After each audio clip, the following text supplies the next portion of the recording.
I'm conscious I didn't get to talk to you last meeting. Tell me how things are for you. Um,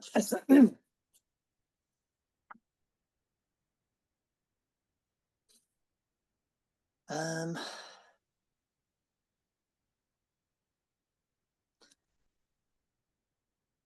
well, I've been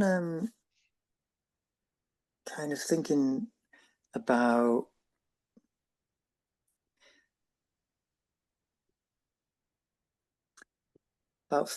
something you said in a recent one about resignation being a portal into acceptance. Um,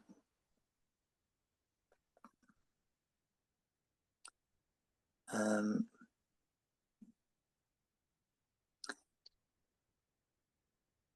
yeah, I've been feeling kind of quite steady, but with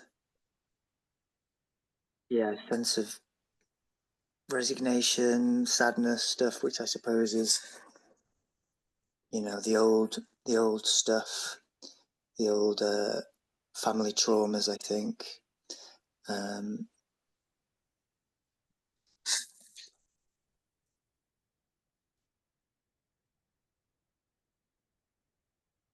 um, So just before you go on, do do you is there a story there that says something about them having to be resolved?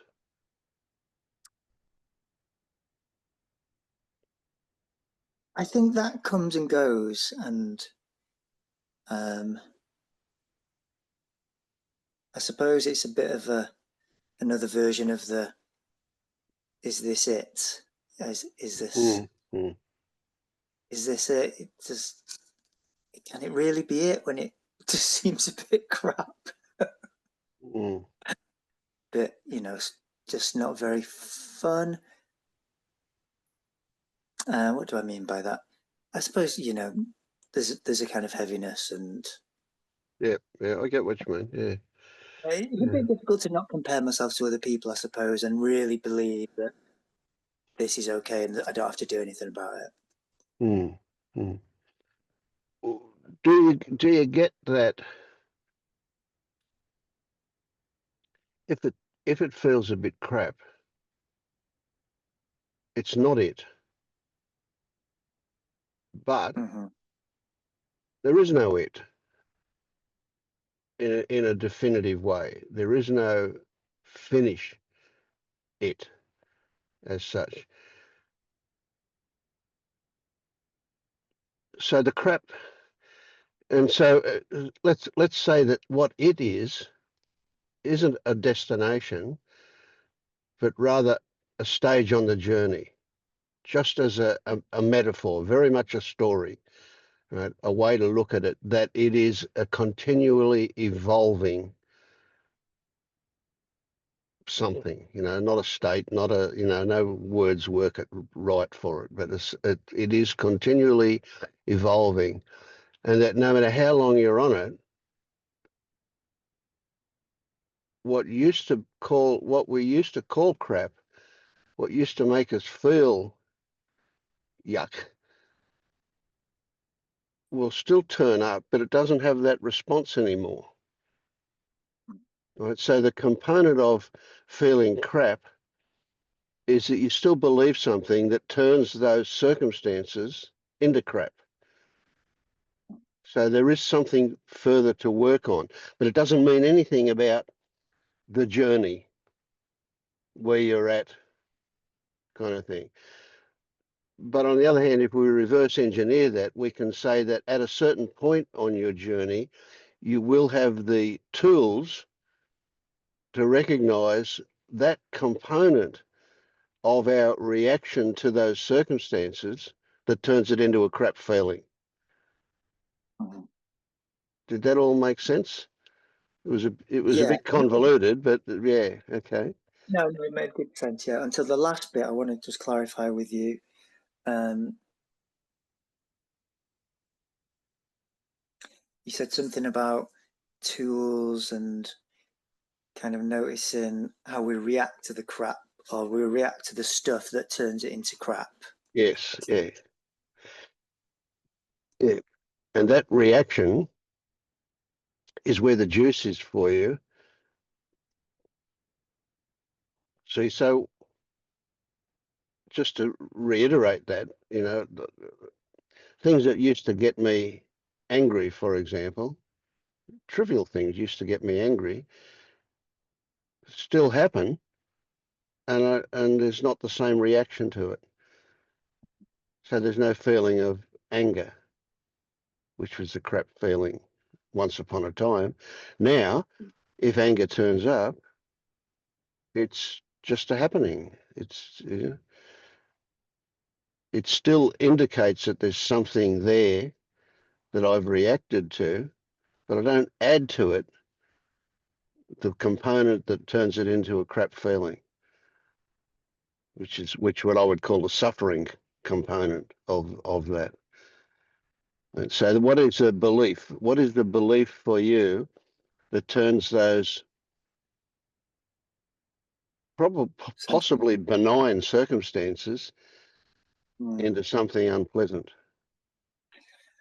yeah, I mean, that stuff happens as well, but I think what I'm talking about is more of a kind of general mood kind of thing. I don't think it's a reaction to circumstances. I mean, it could be, but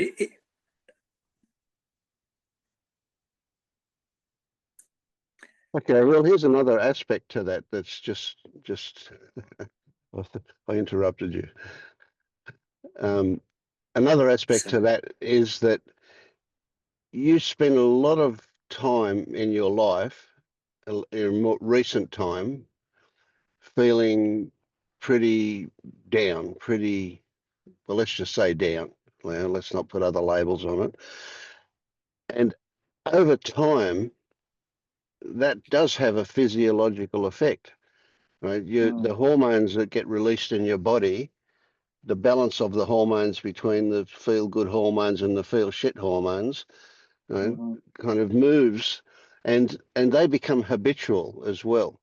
Right? So there's a physiological component to all of this, and that takes time to readjust.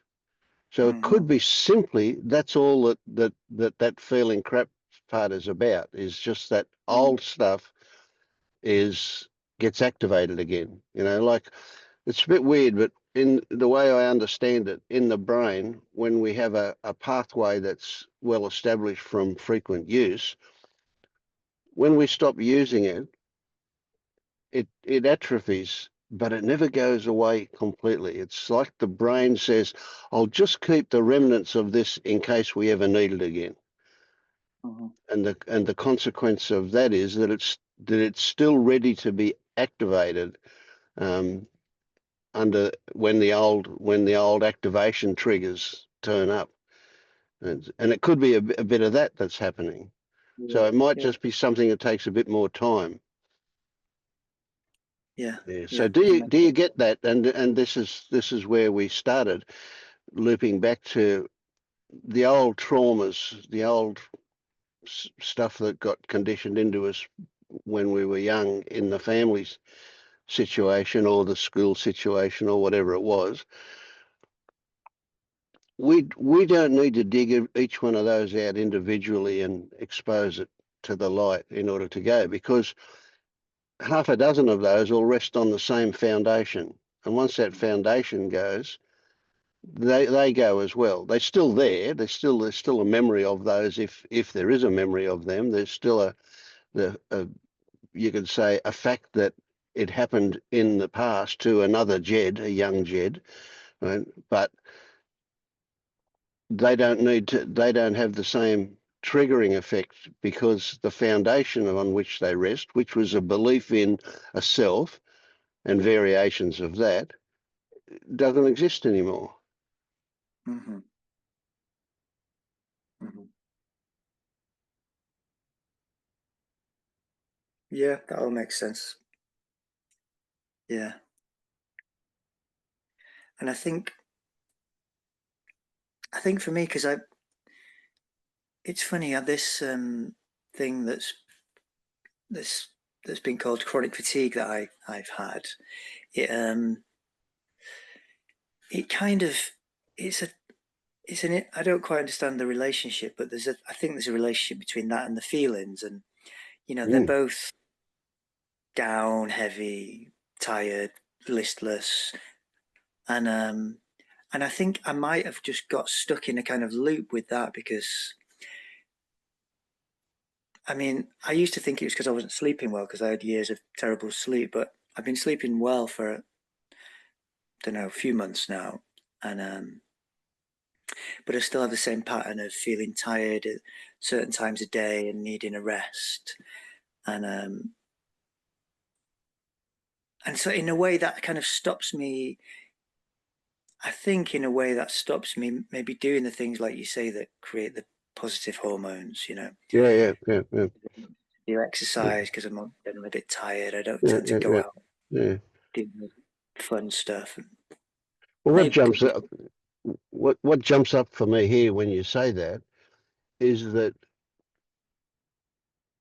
your connection to that stuff, there's still some threads that exist, mm, and that I would label identification. You still see it. You still see that you, that is part of you. mm, So there is still that is still a remnant of a belief in how you are. Now it may not be the gross self. It may be something much more subtle, just the I am component of that there is a self, right? Which very much gets validated by feelings. mm, So there's a so if you were to well, you could do it right now. You could if you were to think of yourself, not yourself, but you, if you think of Jed, the organism Jed, and then think of that chronic fatigue feeling, that feeling that you get that you say is a bit heavy and a bit flat and a bit, no energy and that feeling. If you were to think of that feeling, does your body contract anywhere? Is there any kind of tightening anywhere in your body when you think of that? It'll be subtle, and if there is, that's where the juice is for you. That is your identification, your connection to ownership mm, of those things. mm, So it may be as simple as a belief that that's a physiological thing and you can't do anything about it. That kind of thing is could be yeah. quite No, subtle. Yeah. I definitely have that, and as I probably said before, I've had experiences where I've been in a different environment and it's just gone basically instantly. Yes. So that So I shouts kind of out to you how it gets untriggered, yeah which kind of suggests that the triggers for it to be there are there, but not obvious. They're not jumping yeah out at you. They're not saying, that's why. There's something much more subtle, those triggers. yeah But they yeah are triggered. And mm, they may be triggered by the subtlest, most innocuous thing, just mm, it could be, God, it could be something as ridiculous as the color of someone's shirt or the house you're in or where what anything at all could trigger that because that's where it was prominent once before. yeah yeah And definitely so there's we're that not worried about the triggers. We don't need to find those triggers. We just need to recognize that this is triggered and that it rests on an identification, a belief that that's you. mm, And when you start to look at it from that perspective, of course, what you find is a void and an emptiness and Mhm. nothing. It just doesn't make sense because you know that when you get into certain circumstances, it's not there. And that just shouts out to you that it is there because of some Yeah, relationship thing. Yeah. yeah, yeah. So you're at the stage in my mind, in my imagination, you're at the stage where you can see the subtlety of these things. You can just see that they exist or don't exist. You can recognize your feelings. You're able to get into your feelings. Well, that's one of those tools that I mentioned that you've got, that you got the ability to see through this stuff for yourself simply by recognizing that it's your relationship to Mm. the stories that trigger the feelings. Yeah, right. Yeah, it feels like a big one for some reason, and it feels like it's you're right. It's this is the thing to do. This is the way to go with it. Yeah, yeah. I guess I Yeah. just gotta. And the other thing to think about is that our intention isn't primarily to fix this. Right? Mm, Fixing it is a right, is a side effect of recognizing just this process that goes on. mm, right. So Yeah, so it will dissolve or not. It will just it has its own life, if you like, from that perspective. You're only and I don't want to promote the idea that you can do anything or that you've got control or that you can make decisions and choices or that you control intention, right? I just want you to recognize that what we are is our whole being. We're just response bunnies. All we do is respond to what's going on around us all the time. Uh, and if we recognize that, it's almost like that then gives us a choice, which is a joke, of, of responding to some things and not other things, or recognizing that those other things are irrelevant. They're out of our control. We don't need to have a relationship with them. So it's all about recognition, awareness. mm. So I guess the thing to do is, or Yeah, yeah, yeah. We got to say it like that. That's the way words are. Yeah, the thing to do is to notice the subtleties of what's happening when this stuff becomes more apparent. I guess. yes, yeah. So like you'll be trundling along, so to speak, and then all of a sudden the thought will pop up. Oh, it's here. Now you don't know where that thought comes up, but maybe it's maybe something to do with this conversation, maybe something to do with the interest that you've got in that. Maybe there's some idea of seeing it more clearly, whatever. But that thought will pop up, and the moment it does, instead of going, "Oh bugger," right? You can see that. Oh, oh. Straight away, you propel yourself into that state. And instead of that, you go, "Oh, isn't this interesting? I wonder what, I wonder how long I've been carrying that along before the thought of that I call awareness turned up. Did this? Oh, actually, I can see that it happened when I went through that doorway. Mm, Kind of that kind of curiosity and awareness of and it's really weird because it'll happen in memory like that. Right? And you'll realize that you've got a memory that you never realized you had until that thought turned up and turned your attention in that direction. And then that memory of, oh, okay, or I, I woke up with this morning, uh, or it's when she said such and such. whatever, and then you're on your way. Then the moment that kind of process goes on, it'll Yeah. be pretty quick from then on that you'll see every time you'll see, because that curiosity has got oh, oh kind of feeling Mm, to it. It's a kind of a, mm, a light, positive. There's a mm, degree of humor in it, even, right? yeah. And that will mean that even if it's not that time, that next time you'll probably grab it sooner.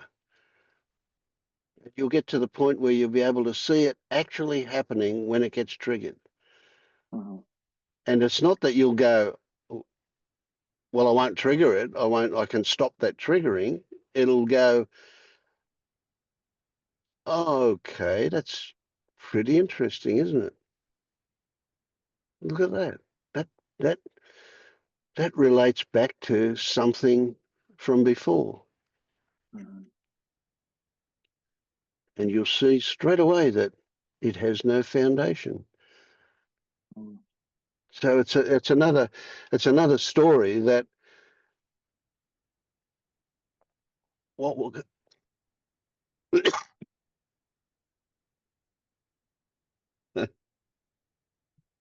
my throat's telling me something about talking too much. Oh yeah. It's another story that I've forgotten what I was going to say about that now. It'll come back. Yeah. And I think it's just so useful to just have it as a possibility that all of this thing is a triggered thing rather than a physiological thing. And as I've said to you that I've got evidence of that, but I just forget it, and it hasn't happened that often that it's completely gone, but it has happened, Yeah, yeah, yeah, um, and that in itself is good to just keep remembering. yeah, yeah, yeah. So, well, just to clarify a little bit, I'm not saying that there's not a physiological aspect to it. It's just not caused by your DNA. You weren't born with it, right? But it can certainly develop physiology. Well, it's with it. See, and here you're at the point, and this is a bit of a forward thing for you to consider that there's no difference between the psychological and the physiological. Mm. That the intertwining of what we appear to be physical and the mental is the same thing. Well, if you're talking about pathways, they are physical things, aren't they, in the brain that have become Absolutely, yeah, created, and yeah. yeah. I mean, you've got just this most amazing evidence, if evidence is of any interest or use to you. That is, how were you 6 months ago, and how are you today? How do you sleep now compared to how you used to sleep? How do you feel a lot of the time compared to how it's a huge difference. I just look at you and it's like you're a different person. Mm.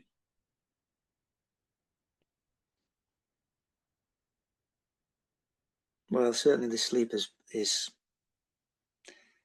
yeah, it's a big change, Yeah. and a lot of anxiety, which I think was probably exhausting, and Mm. Well, maybe so that was exhausting it was debilitating at one stage, wasn't it? I can yeah, remember you saying about that. You couldn't even go out. You just didn't have enough energy to. yeah, yeah. So the thing is, you'll forget what it felt like to be in that state. In fact, you're already forgetting, I think, uh, that you'll remember that it happened, that it did exist. You just won't remember what it felt like. Hmm.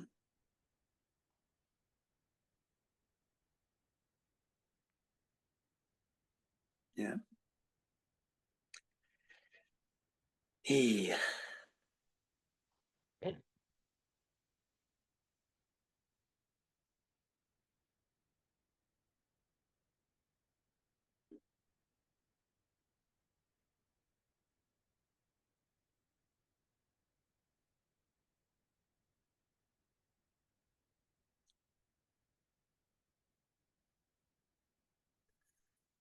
Hmm. Yeah, I was chatting with someone today about it's funny that this problem I've had with my thumb um, that was so stressful. I was so frustrated that I couldn't play guitar and do gigs, and it's a little bit better, but I'm still not working anywhere near as much. Um, but now I'm seeing it as the gift that it's brought. I'm not. It's like I've got so much more space and time in my life and I feel settled. I don't feel like I'm constantly because when I could practice and write stuff, I would just do that all the time, and then I wouldn't have time to do the basics in life, and I would feel squeezed and time pressured and stressed, and I would have never chosen to stop doing that, stop playing as much music, but I've been forced to, and I just feel so much more settled. Yeah. And So you can even imagine, and this is one I find interesting, is that these purely seem to be purely physical things turn up to justify our wants. And of course we say, I can't help that I've got this thumb. You know, it overrides free will and choice. And here I am, I have to be this way because of it. Very convenient, isn't it? When you didn't even know yourself. I mean, maybe you had an inkling that you were being a bit too obsessive or too something when you were doing yeah, it non-stop. But yeah, it's amazing, isn't it? How interesting is it that there's a great example of there being no difference between the psychological and the physiological. mm, Listen to our body; it tells us things that our mind just cannot even begin to understand. or it takes us in directions that, on some deeper level, we Yeah, kind of better for us. yeah. And that we know at a deeper level is better for us. Mm, yeah.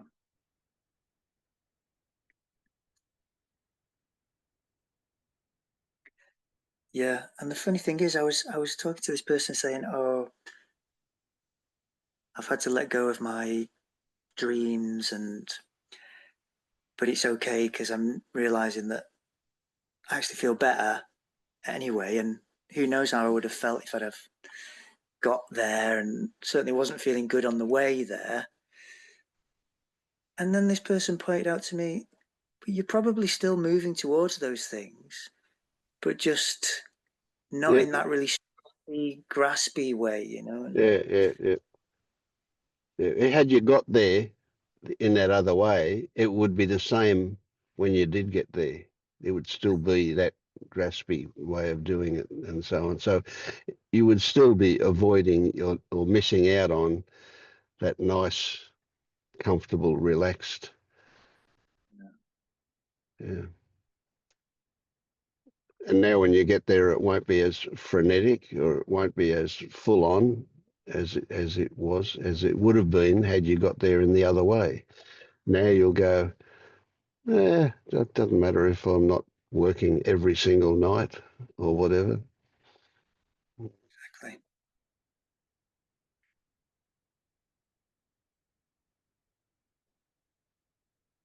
Yeah. I mean, Hmm. it's a story, but it's a good story. I like it. It's a convenient story, and say life knows best. Life will do it. Yeah. Not like I'm not promoting the idea that life is something separate. but just that it's that mystery. Things turn up out of that mystery that we just cannot fully grasp because it's way too complex, Well, how do, infinitely complex. I mean, I agree with you, Vince. And my question around that is, we obviously are life.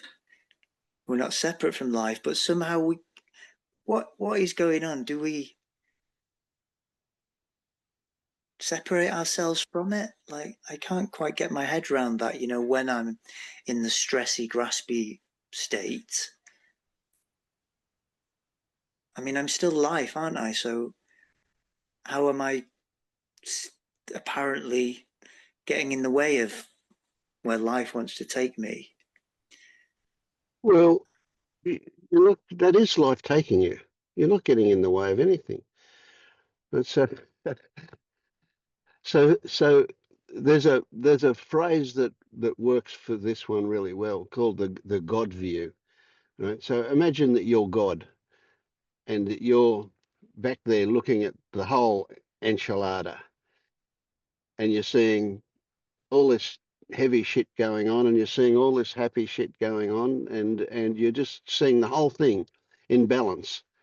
And the thing, and then because you're seeing the whole thing, you realise that in spite of what our media is telling us, there are less wars going on right now than have ever been the case before in history. Right? Now you don't know that unless you adopt that God view, Mm, or unless you look at the statistics. But essentially, if you think that you've got this view of things that's shaped by the media, who are drama queens. That's all they can do is show you drama. They can't. I mean, there was once a media outlet. I don't remember who it was. I think it's happened several times that decided they would just show good news, and 3 months later they went broke. Nobody was interested. It's the drama that gets people going. yeah. So Yeah. so if you look at life that way, when you've got shit happening, it has a relationship to everything, and it's showing you something. So it's not like it's a bad thing. Mm, It's only a bad thing if you're zoned in so close that all you can do is feel the terrible feelings that come from it. Then of course it feels like shit. But you got to zoom out. You got to get back out to the God view to realise that this is just telling me something. yeah. Yeah. It's easy to lose the God view. Yeah. Well, it's hard to remember that it exists even, especially when we get Mm, so involved in whatever it is that we're going through. Uh, yeah. but that every time you feel a bit, every time you become aware that you're feeling a bit down, that can trigger the idea of zooming out and adopting that God view.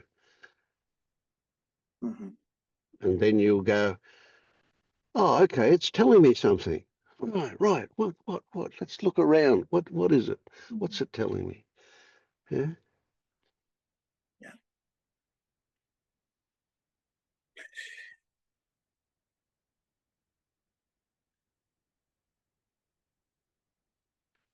And then when you you triggered some story stuff in me. When you adopt that God view and you're looking at or the horizon, you're looking at everything that's going on up to the horizon, you can also realize that you're looking at yourself. Everything that you become aware of is you.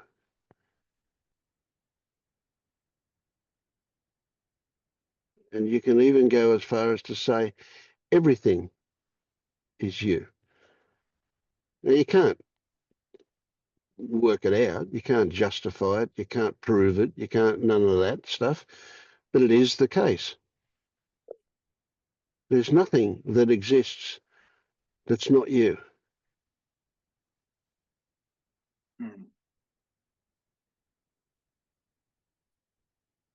Because it's all my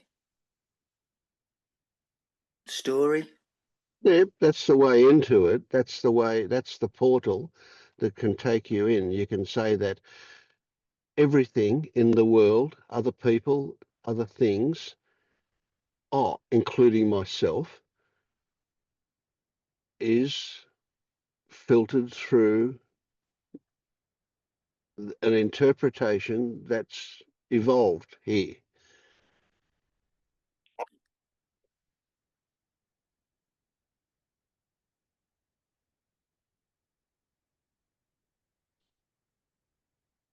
And then it gets fuzzier after that point where you go, well, if it only exists in my awareness because of the way I see it, it's also true to say it only exists in my awareness. Mm. And then you can go a big step. It only exists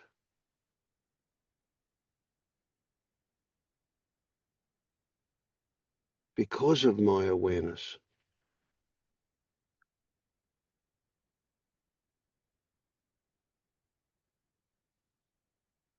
And then we can, open up the quantum physics handbook that says, maybe it actually only comes into existence when I point my awareness in that direction. Mm. And then we go, well, that's a big fucking mystery, isn't it?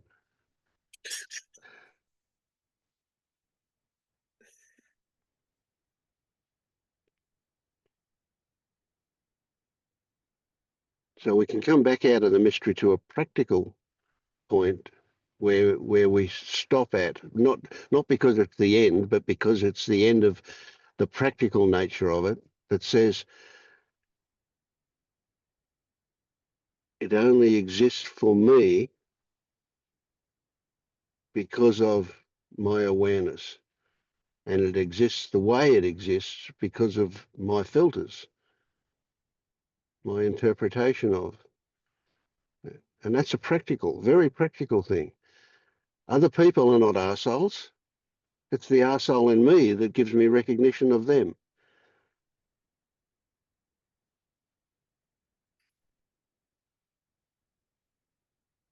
And when they become arseholes, and it's me, it becomes, well, they're not actually arseholes. They've just been conditioned that way. So I can forgive them because it's me. Because I'm not an arsehole, am I? Like, surely I don't have any of that in me. Yeah.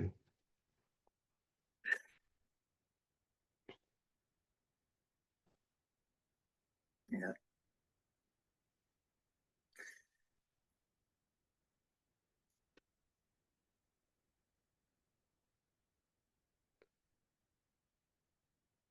And this is what the non-dualists call oneness, the recognition that there is no other.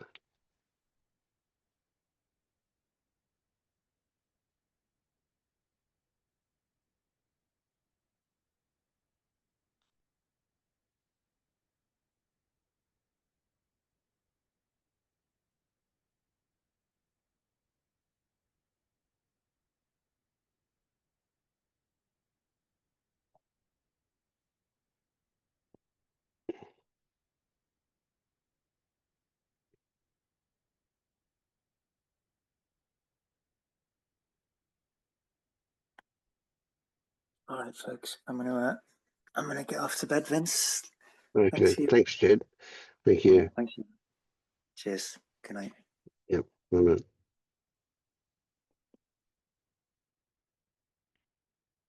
Lou. Hi, Vince. Hello. Hi. Nobody else has got their camera on, so I suppose I need to speak. Oh, there's Phoebe. Hi, Phoebe.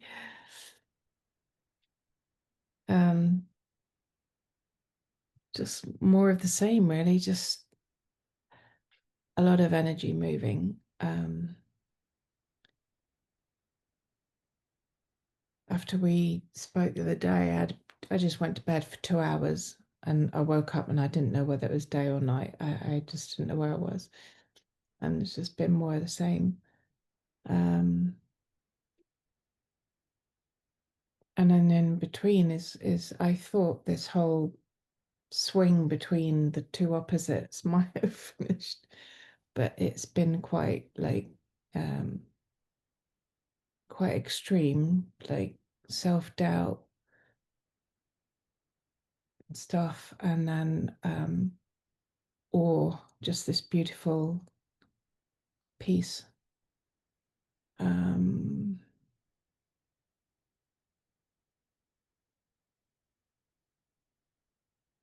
but when there's self-doubt, it's literally like just riding it out. It's just not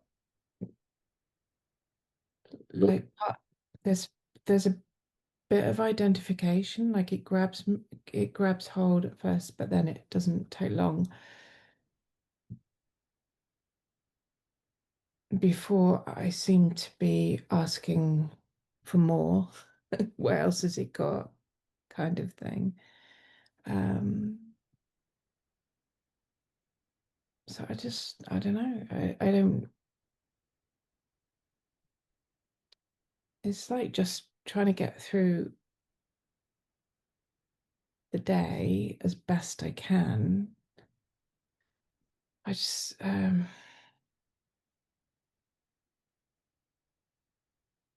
feel tired, really tired a lot.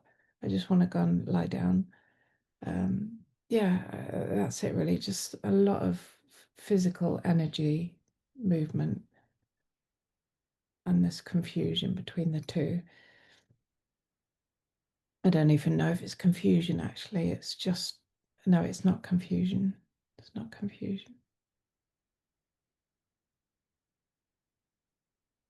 Mm.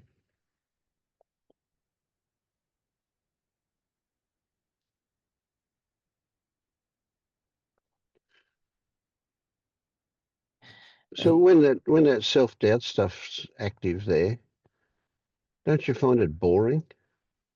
mm-hmm. It's really boring. Yeah. That's why I say, what else have you got? Mm. So now, what came up from me was a really clear image of you looking at um, how can I say, let's say a fence. You're looking at a fence, and and above the fence, you're seeing all of these individual things doing that. Um, but if that was to happen, you'd see that they all connect to one thing here. Yeah. But only when you're looking at that, it seems like you've got all these individual things that are going on, Uh-huh. and it's that, and what I'm seeing it is it's like on the head of, so it's almost like it's the hair or something, but they're more like fingers on the head of a monster, you know. And when we can do that, we see the monster's face, you know, and there is his eyes and his Yeah. mouth or whatever, you know, and it's like connected to some belief, one belief. They're not individual. They just appear to be individual because you're not seeing them what they're connected to. And what they're connected to is one thing, which is your actual connection to. It's not the thing. There's no thing to be connected to actually. The most tangible aspect of it is the connection to something intangible. That monster under the bed, if you like, which is your identification. Yes, it is. I know. I just don't know why. It's just like something's just grabbing on so tight. Yeah.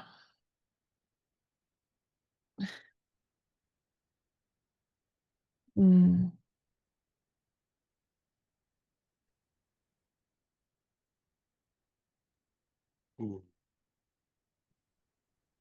You froze up there. Your video froze up for a moment.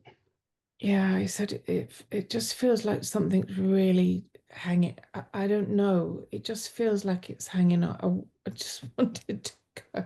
Mm, mm. And I know that I can hear that, well, that's what's keeping it hanging on. But I feel like Yeah. I feel like just having a white flag, just going, just whatever. Right. That's a good one. That's a really good one. Yeah. Tired of being dragged. It's like being dragged along by a blooming car on a rope. Yeah, Just, yeah, yep, yeah. And you just want it to stop because you keep hitting rocks and things. Yeah.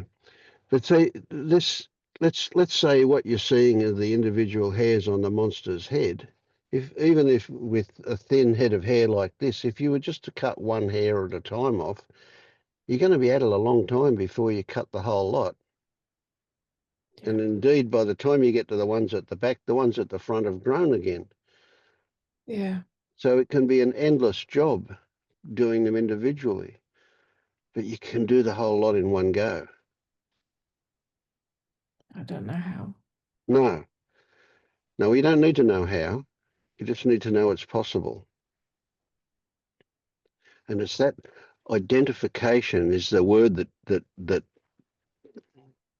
kind of is the boogeyman. You know, that one word talks about the hooks that this stuff has in you.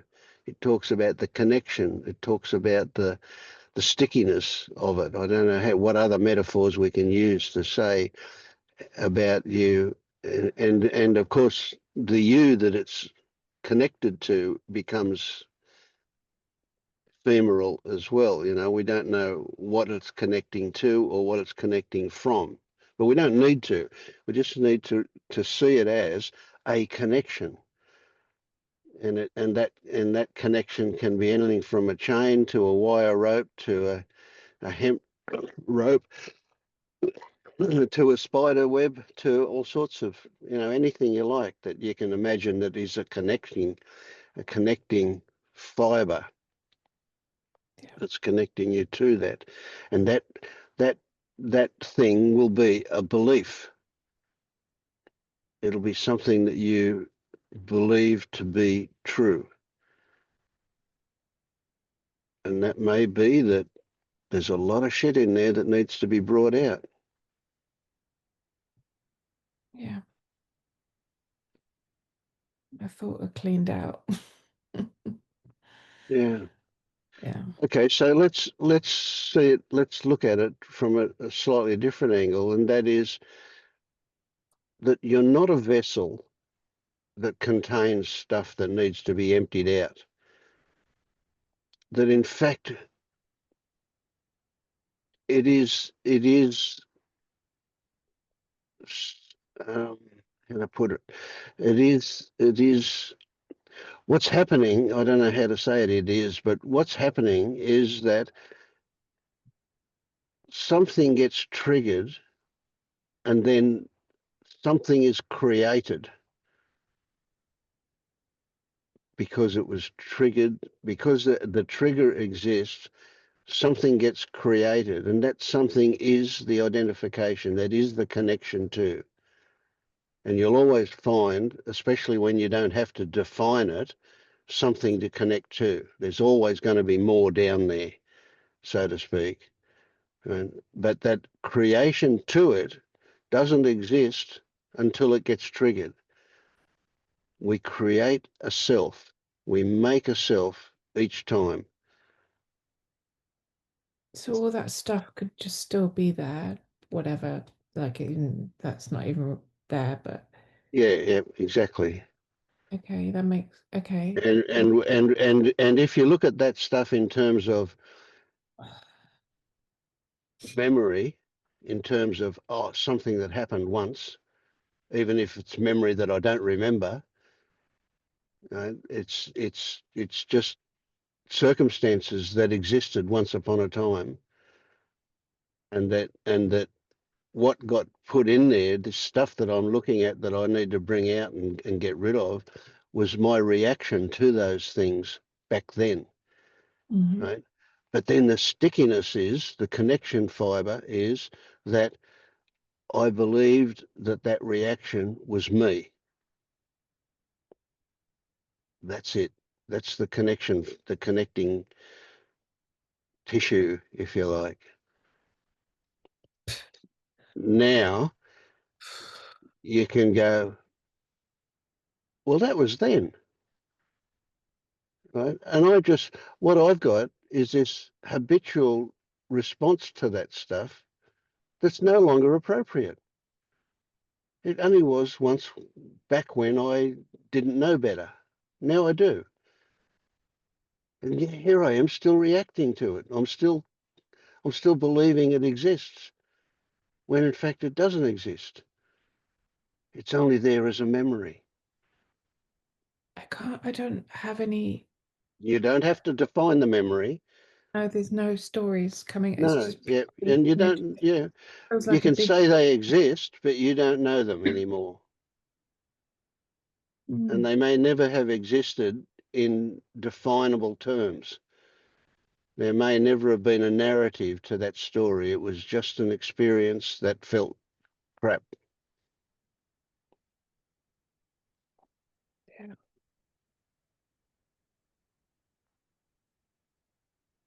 And so the feeling of Yeah. crap now is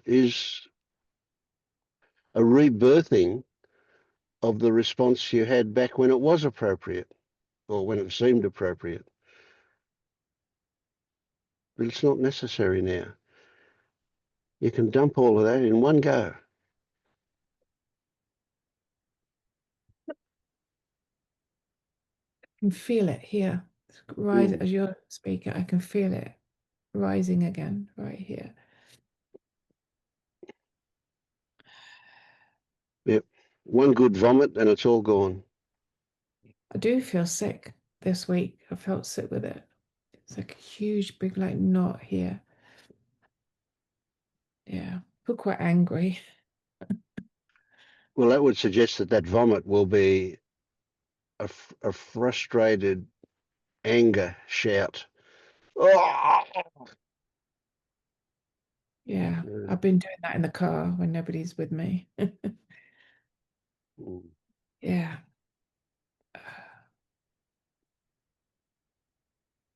And it doesn't have to have any logic associated with it. It doesn't have to be justified in any way. There's no stories. There's nothing. No. It's Mm. just that it just feels like such pressure, like a pressure cooker. That's what it Mm. feels. And if you can keep in mind that um, the metaphor, if you like, of the it's the connecting tissue to it is the only substantial bit. And that's what you're feeling in your throat. It's that connection tissue. It's not what it's connecting to or from. It's just the connecting tissue that you got this ball of cobweb, if you like, and stuck in your throat that was oh, oh, get it out. Yeah. Yeah. It is moving. It does move. Yeah. Mm. So what comes to mind now is that what's a really, really big one here is who are you going to be when that's gone? That Say that might again. be Say who are that you going again. to be when that's gone? Without that, what happens to Louise? You're empty.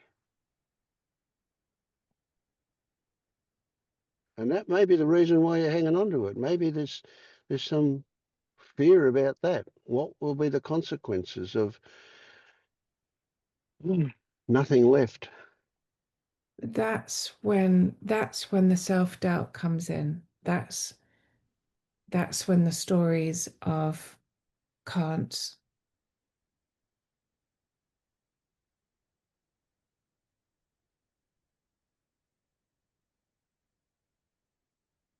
Can't what?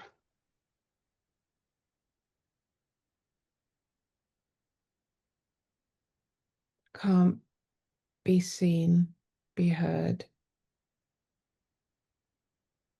Got to keep quiet, keep small.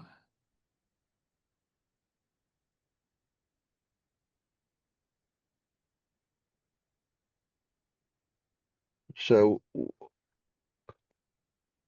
how will Louise be when they're all gone? She is so for one thing you can do is you can imagine the opposite. Now it's not true. It's not you won't be the opposite, but that could be the fear. So keep small, keep quiet. Let's be the opposite of that. Be really big and loud. Oh, oh, that doesn't feel good, does it? It's not even loud, it's just be here. It's But I'm looking for what would be unacceptable.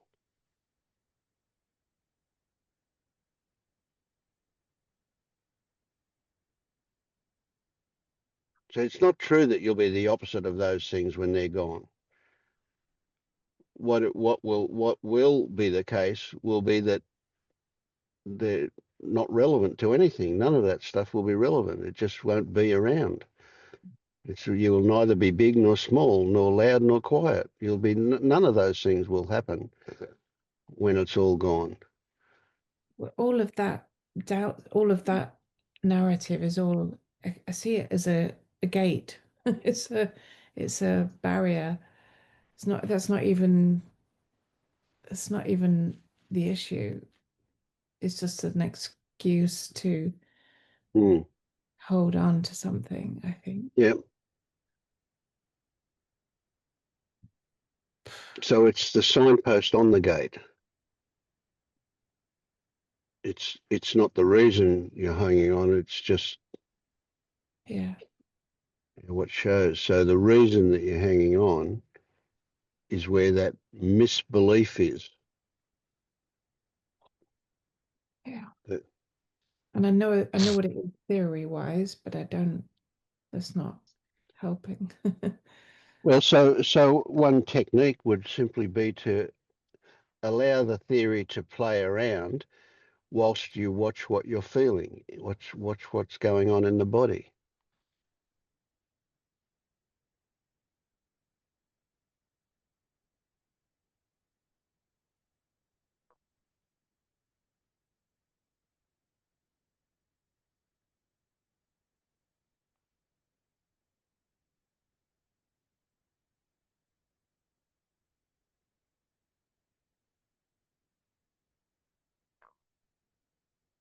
Mhm.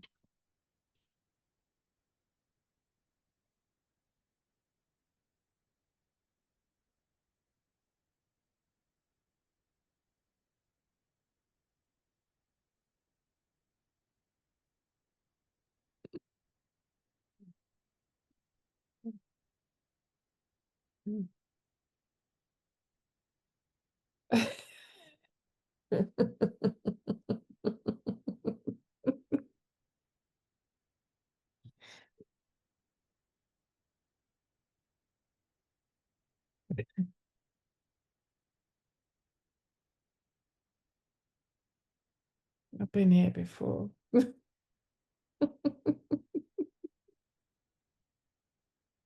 Oh my gosh. Going crazy.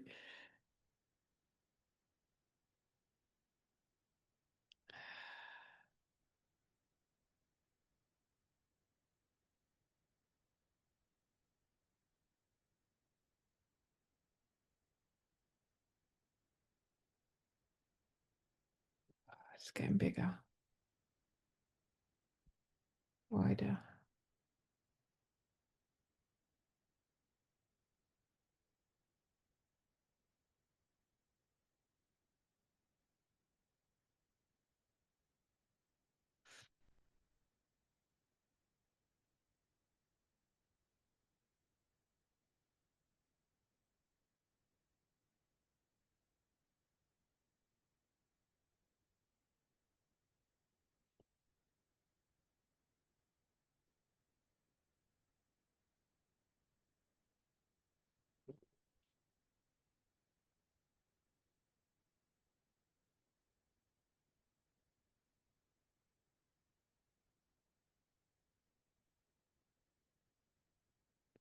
the uh, the expansion is stronger than the contraction.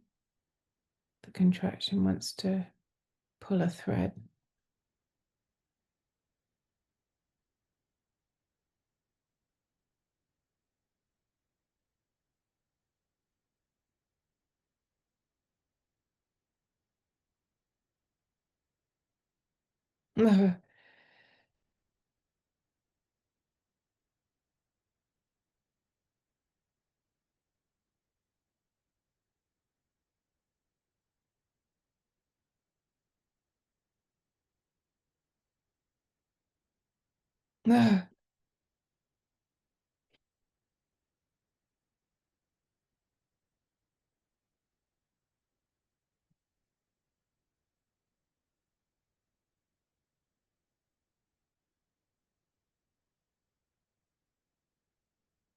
It's going and going and going and going.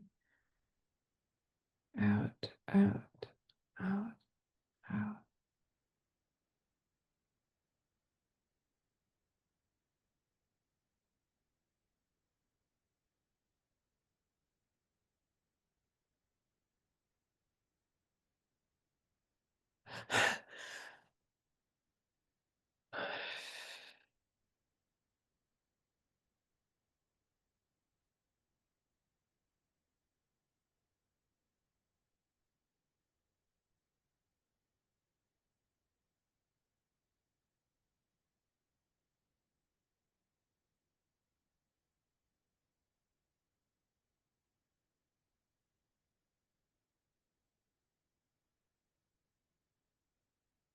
Movement out, still going.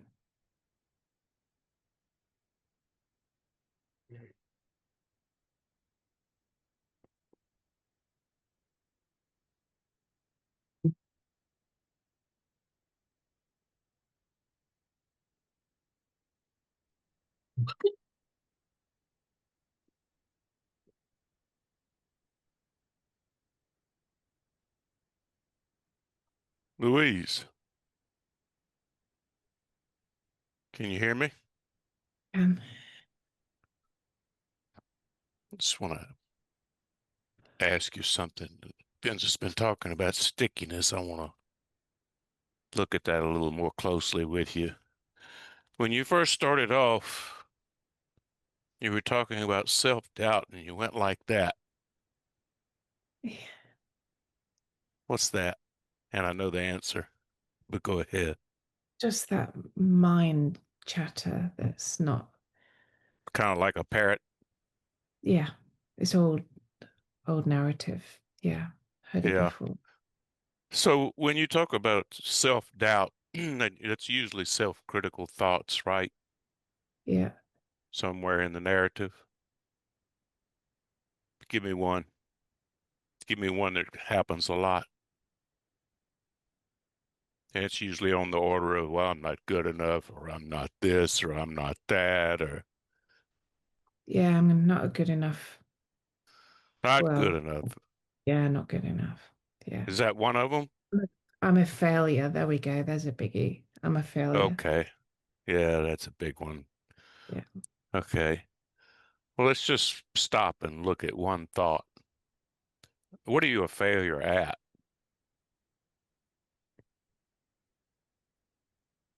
Well, I can say them, but I don't. Okay. Being a mum, but as I say them, I know it's not true. Uh, Okay. So you're not a failure at that. What else? an employee, I'm not a failure at that either. I'm quite good at my Okay, so job. that's not true. A daughter, I'm not bad. A good Okay, so daughter. you're not a complete failure at that. You might need a little work. Keep going.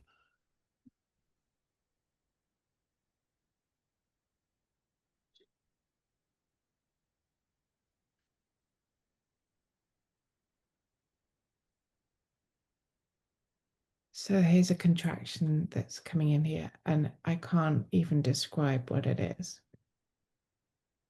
Well, I'm just asking you about that particular thought, not how you feel about it. What else are you a failure at?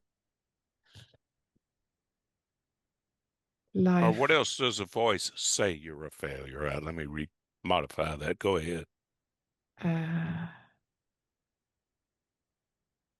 Successful in life. Well, I'm looking for failure. Stay with the one thought. Uh, You've given me about 3 or 4 things. What else? Relationships,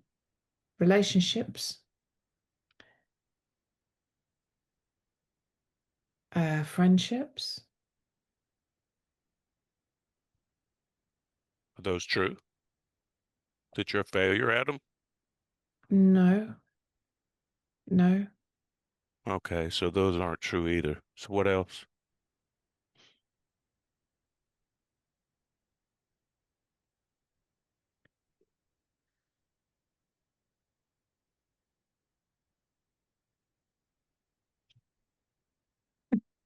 I feel really backed into a corner, which is fine. What? I feel Say back. again? Um, Let me see what else it says. Come on, there ought to be more than that coming to mind. I mean, voice says you're a failure. I mean, they ought to be just spewing them Failure, out. failure at money. That's not true. Um,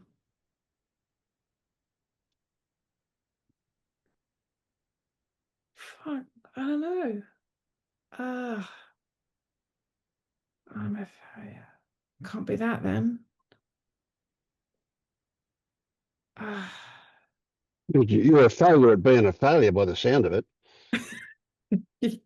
So the point I'm getting at here is, do you see that this voice, I'll call it the narrator of experience. It's not really the narrator of experience, it's the narrator of imaginary stories most of the time. Do you see that? Yes.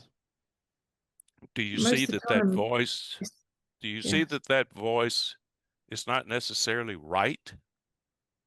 Yes. Because, I mean, I don't want to ask you what you're a success at. You could probably go on and on and on and on about that, but we won't get into that. I want to stay with that one thought. Now, what I want you to do is, when you came up in school, do they have chalkboards or whiteboards that they wrote on or something? It was chalkboards. Okay, I want you to imagine a chalkboard up in front of you, can you? Hmm. All right, and I want you to write on that chalkboard, I'm a failure. Even though Okay. we've seen it really isn't true, but stay with it for now. Can you Yeah. see it written up there? Yeah.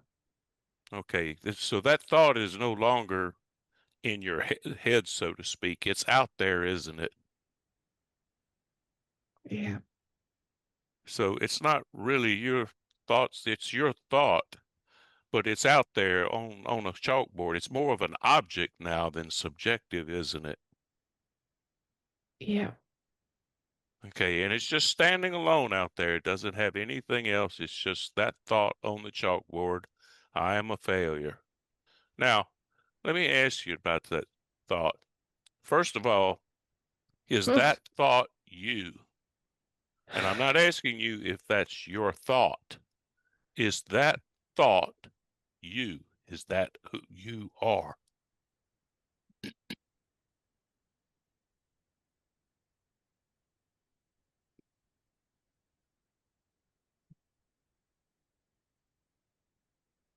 I was just trying to hold on. Ah,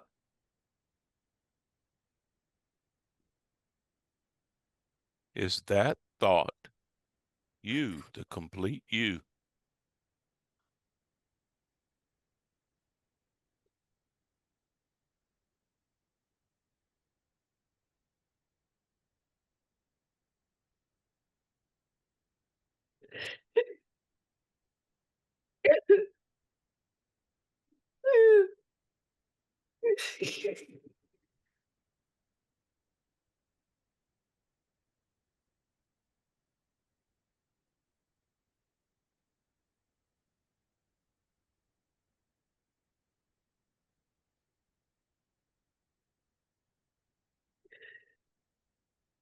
You ask me again.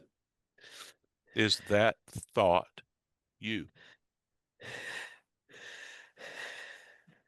Not is it your thought? Is that thought who you are?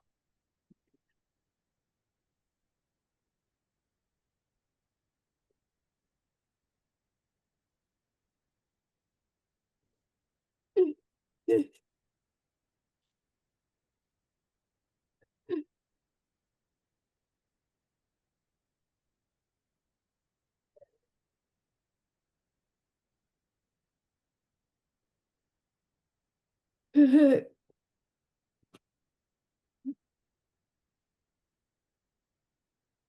me ask you another question. Does that thought think? Look at it. Can you see it? Can that thought think?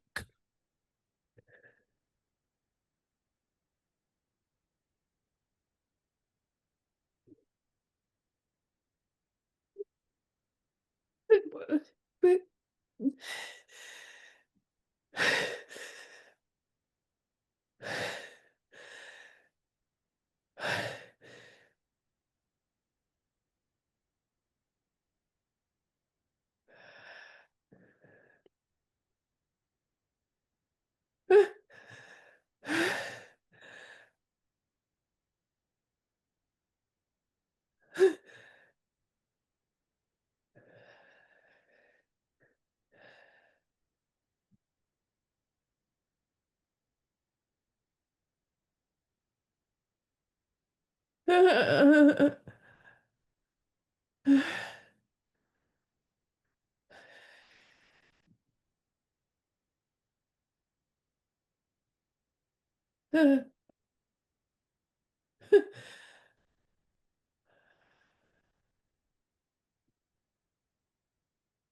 You want to move on or you want to stop?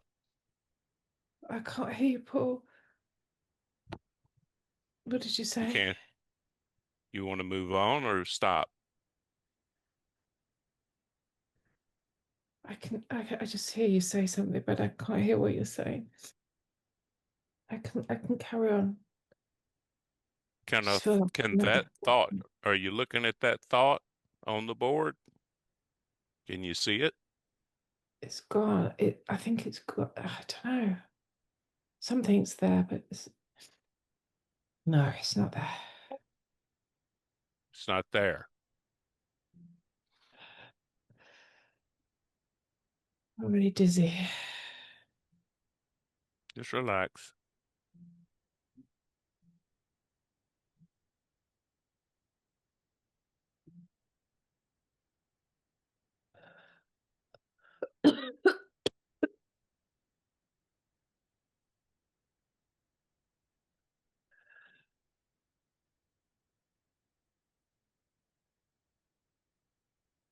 Ah!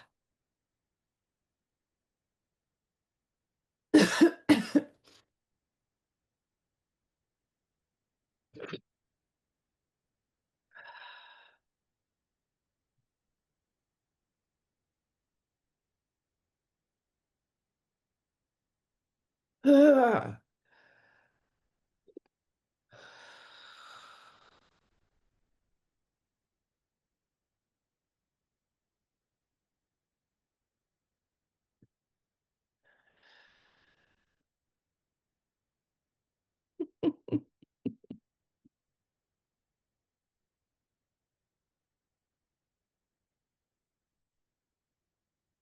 What's funny?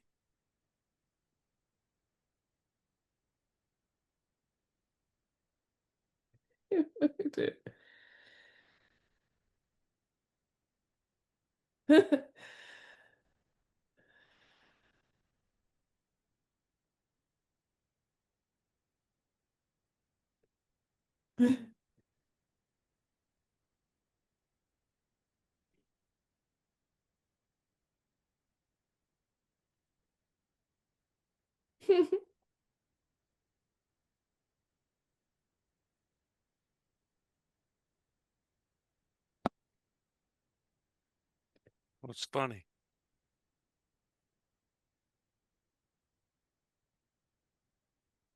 Are you talking to me, Paul? I was asking you what is funny.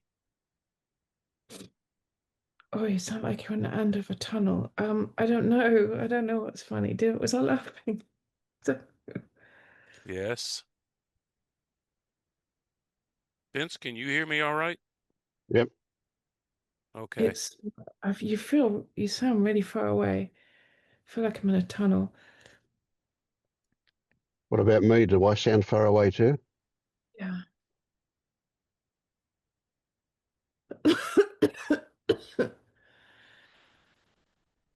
Whew. Can you tell me what's funny? No. Okay. Can you want to look back at the board again? Can you see the thought or is it gone? I don't remember what we put on the board, but I can see the chalkboard. I am a failure. Oh. And it's not true, but do you still see it up there even though it's not true? Can you see it? No, it's faded away. Okay. Well, let me just ask you, can that thought, that one thought, I am a failure, can that thought think? I'm not asking if you can think the thought. I'm asking if that thought can think. No. No. Does it know anything about you?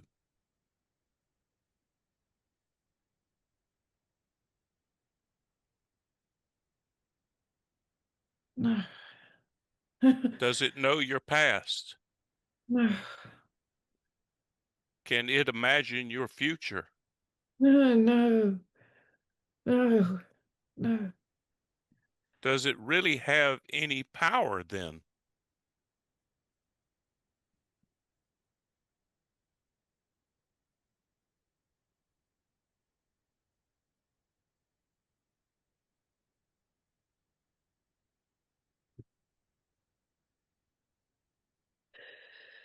No.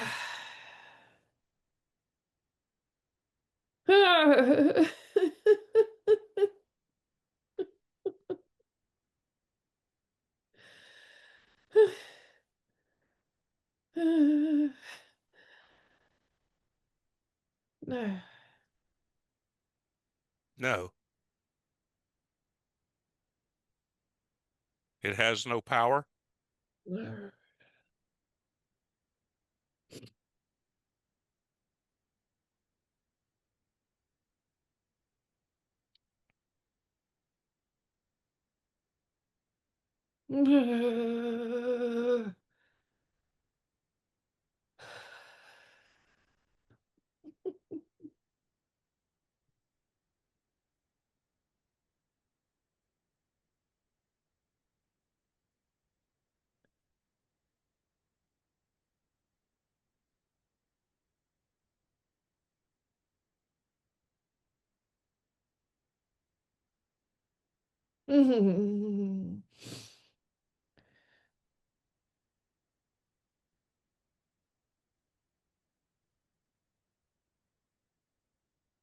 Do you want to stop or do you want to go on? We're almost Well, finished. I want to go on. I'm all good. Okay, okay. Now, What is your that doings? that right now, I want you to that thought, I am a failure. Does it feel any different now than it did before?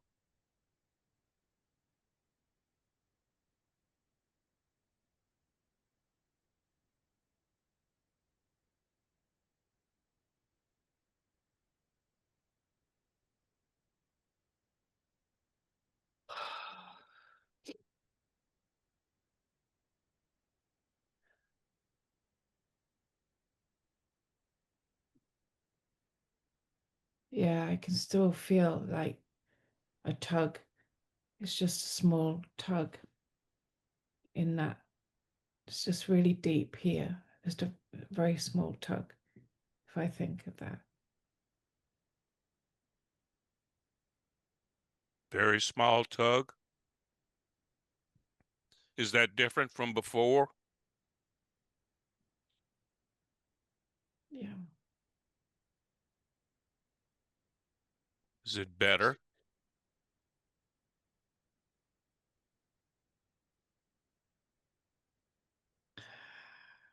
Should say, is it lighter?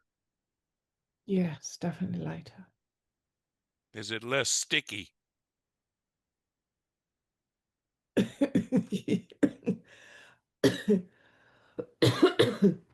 Yes.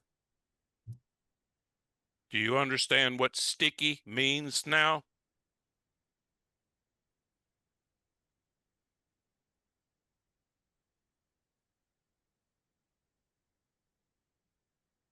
Uh, uh,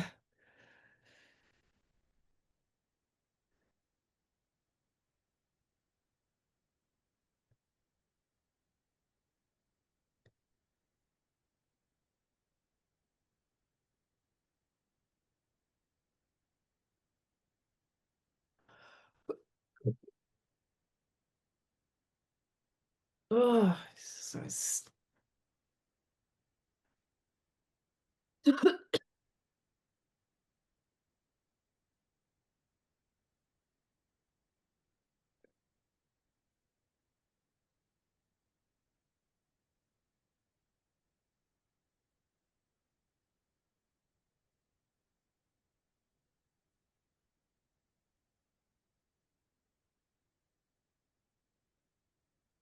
um, I don't know. Don't understand what sticky is. At the moment, no.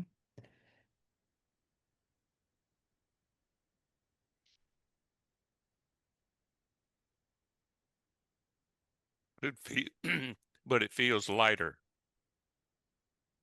Does it The feel whole, lighter?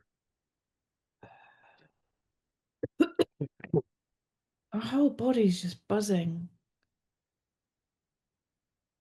Like really, like buzzing. Uh,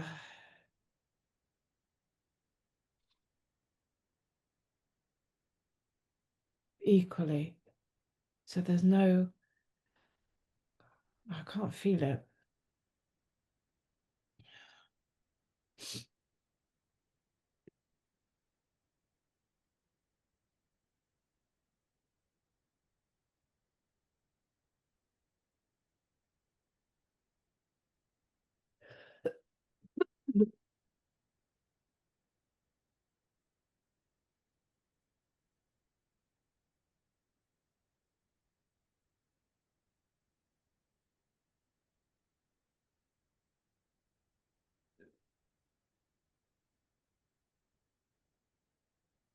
Do you see that that thought really doesn't have any power over you?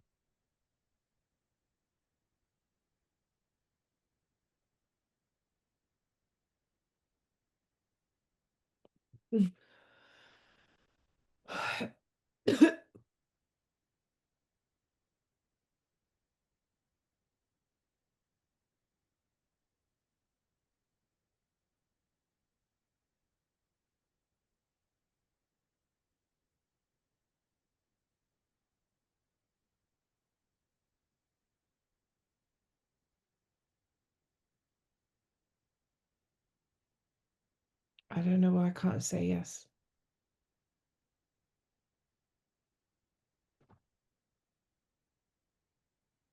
Could it just be habit?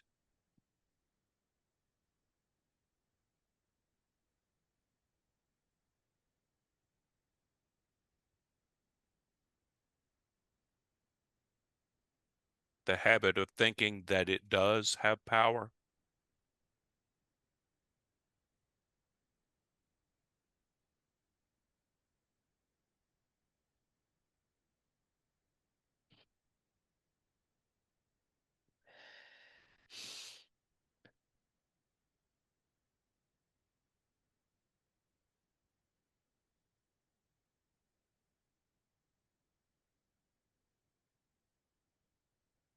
Yeah.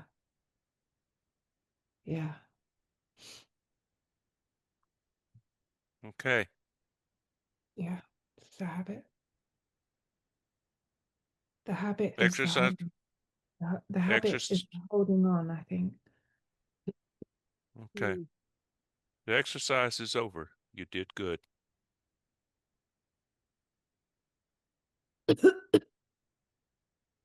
Thank you, Paul. I have no idea what happened. So I've just been overtaken by this image, this whatever. I would like you to do this. I want you to close your eyes and I want you to breathe in a deep breath in through your nostrils and feel the coolness of the air coming in your nostrils. Now I want you to open your mouth like this.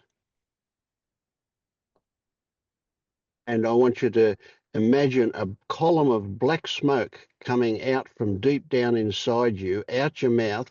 Breathe in through your nostrils, nice, clean, fresh air, and breathe out through your mouth this column of black smoke.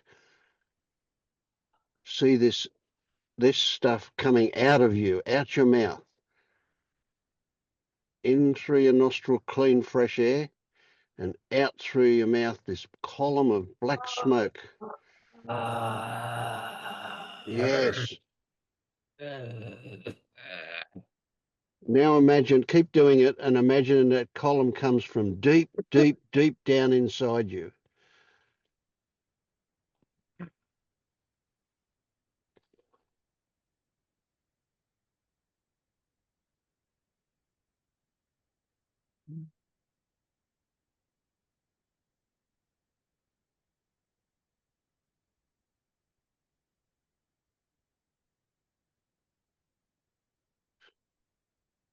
Make your mouth big, open and round and push it out.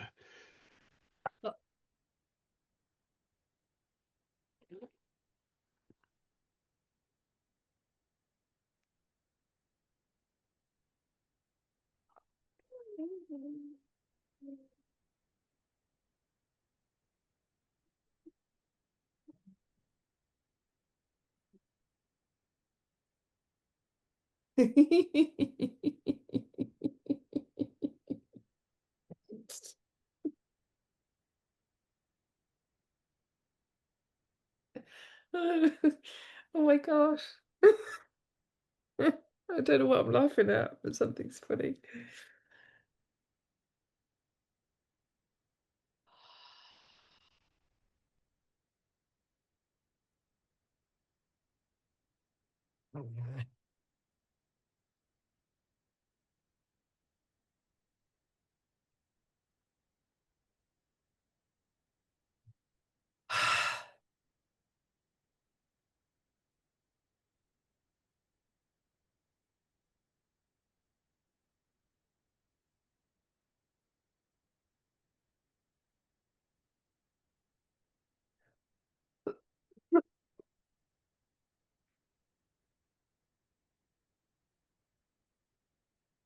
I have no idea where that came from, but I was overwhelmed with that idea of that.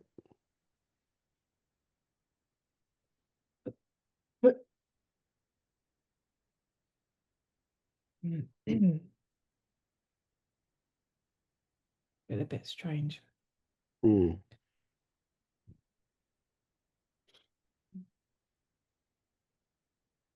I feel a bit sick, actually.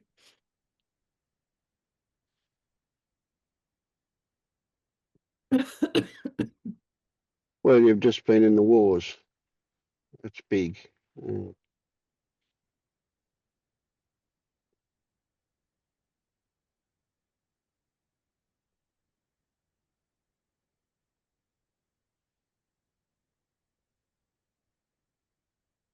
Now it can be integration time.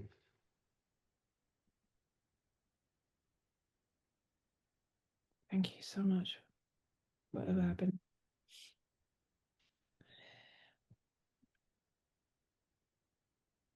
Your hearing returned to normal? Yes.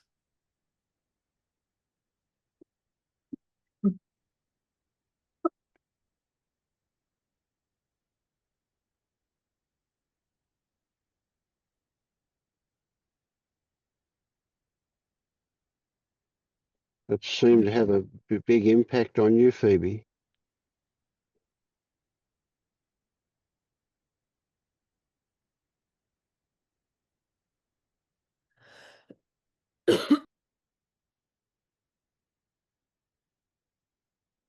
Well, I could relate to some of it, but mostly my heart was just going out to Lou. He was really in a tough spot.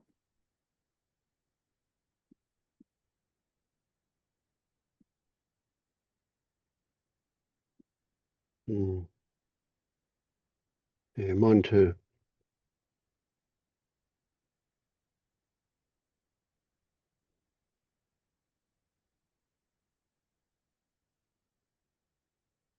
That's the space I felt I was in the other day. But I'm not in it today. So yeah, just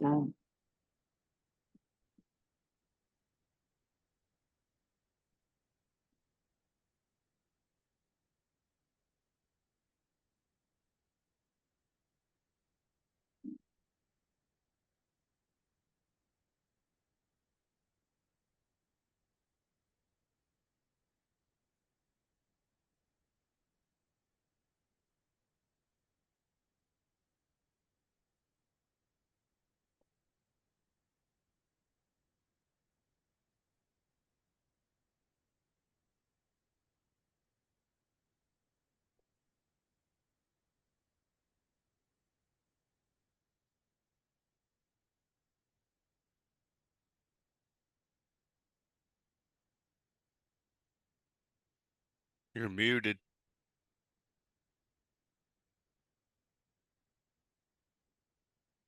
I was talking to my partner. Oh, sorry.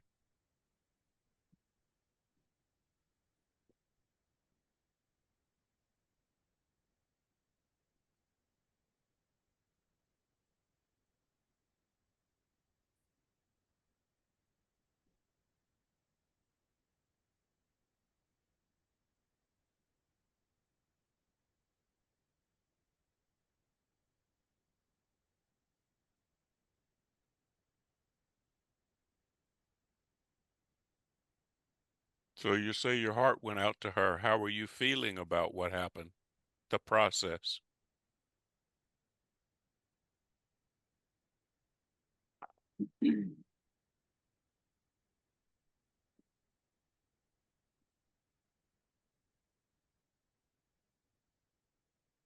Well, I wasn't I wasn't confusing my feelings with Lou's. Like it felt like I had boundaries. Like sometimes there are no boundaries, and I totally identify with the other person.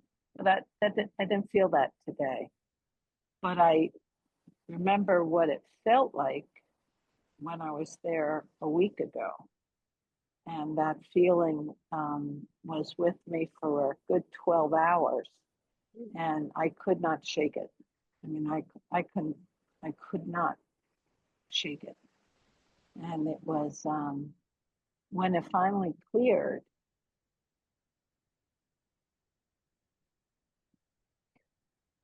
I was super grateful. I felt grateful, and it hasn't been back since then. So What was the feeling? Can you describe it? a week ago it was that I'm not safe, that I'm not safe, and life is not safe. Okay. And then 2 weeks prior to that, I had a conversation with my ex where I told him I was tired of feeling like a fuck up, which is the same as being a failure, in my world.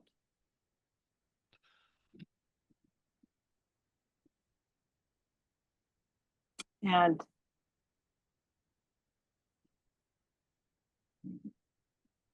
Yeah, so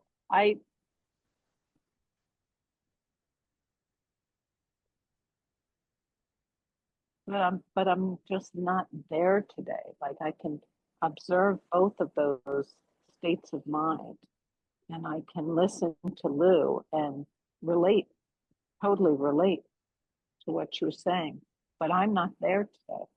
Today I'm in a really grounded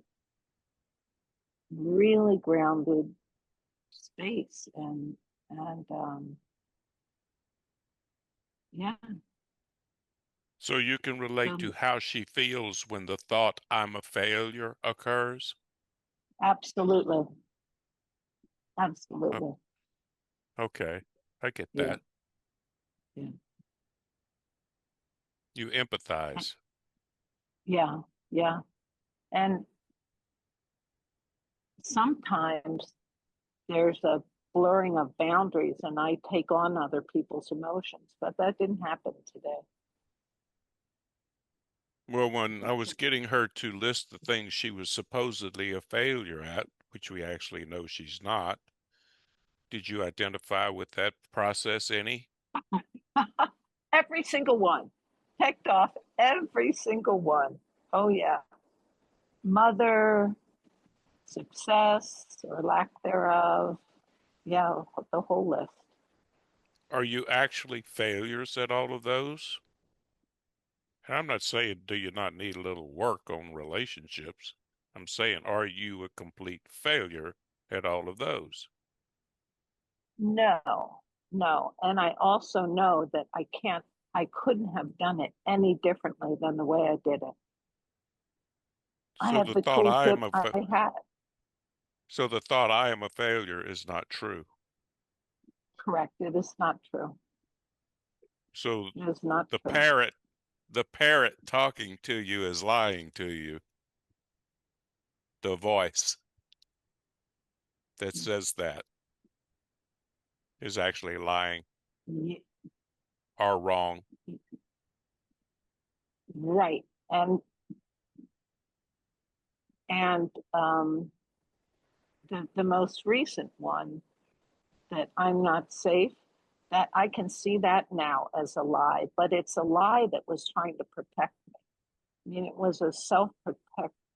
It was really trying to protect me. And but it's just really outdated. I mean, it was probably outdated when I was 20 years old, but you know, I held on to So it. you And so you see that all of these thoughts that keep talking up here, they are not necessarily true. yes, yeah. In fact, I'm beginning to I'm beginning to suspect that no thoughts are true. Okay. It's just a thought. It's like the wind blows, the cloud moves. That's another thought. Doesn't mean it's true. Doesn't mean any thought's true. Okay. Yeah. Well, that's more in This the year, advanced course, but it's okay well, that you well, see well, that. yeah, but Paul, there was this young woman on yesterday, a 21-year-old, who was saying that she recognized that none of her thoughts were real. And I was like, dang, she got it. Let me take that out. Can you hear By better? real, she meant true. Now I Thoughts are can't real, hear. but they're not. Yeah. Let me try and hold on.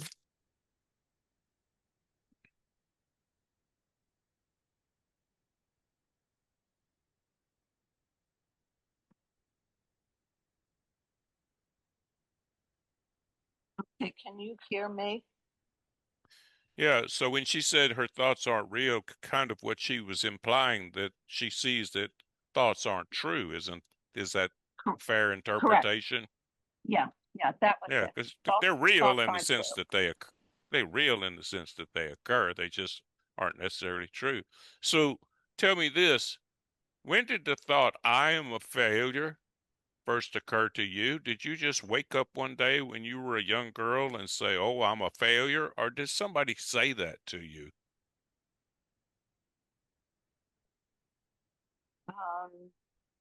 It, it, it was really beaten into us. I mean, you're dimwit, you know, when your ears got boxed and or you got beat up or you got So whipped or the voice in your head that says, "I am a failure," was someone saying to you, "You are a failure." Is that fair? yeah, I would say that is fair. So first of Yeah. all, it's not really your voice, is it?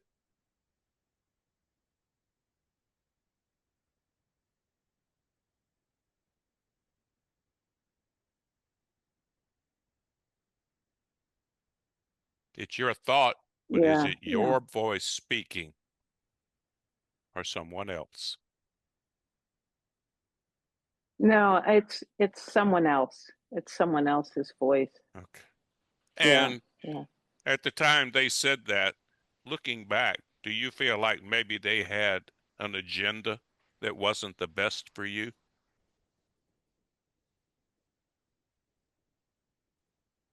Yeah, looking back now with with the wisdom I have today, it's they were just projecting their own pain on me. I mean, they were Right. just yeah, it was all So not all only is it projection. not really your thought, it is in fact not even true, nor was it then. Correct, correct. Does knowing that Oh, now make it feel any different? It does. It shifts everything. The the thing though is that my mind is very clear today. Like my mind's very lucid. It's not foggy, and um, I suspect that I am pretty severe ADD, and I'm being evaluated for it this week on the 15th, and that I have low dopamine. And when my dopamine's low, I can't even see. I can't think. I can't. I mean, I don't drink. I don't eat gluten. I have such a strict freaking diet, and yet I wake up with brain fog, and it's like debilitating, and that's a problem. You know, so when I'm in the grip of that, which is physiological, it it sucks. It's a tough day, and usually it clears by the afternoon, but sometimes it doesn't. And then it is hard to not identify with, I'm a fucking failure. It is hard. Even knowing that it is not true. Well, Paul, every session I listen to, every podcast that I listen to, if I haven't made it, every one helps. Every single one helps. And hearing that young woman talk about my thoughts aren't true, it's like today I'm like owning that. It's like, hey, my thoughts aren't true. And Good. it didn't stop me from being passive aggressive this morning with my partner. But then by mid morning, I said to him, will you forgive me for my passive aggression? Because I'm the one that chose to let you sleep in, knowing that there wouldn't be time for you to help me move. I'm the one that chose to let you sleep in. I could have woken you up, but I didn't. And that, I love that. I love that. I love that, I'm not stuck in my patterns of behavior. I can call myself, I can call myself on them and say, you know what?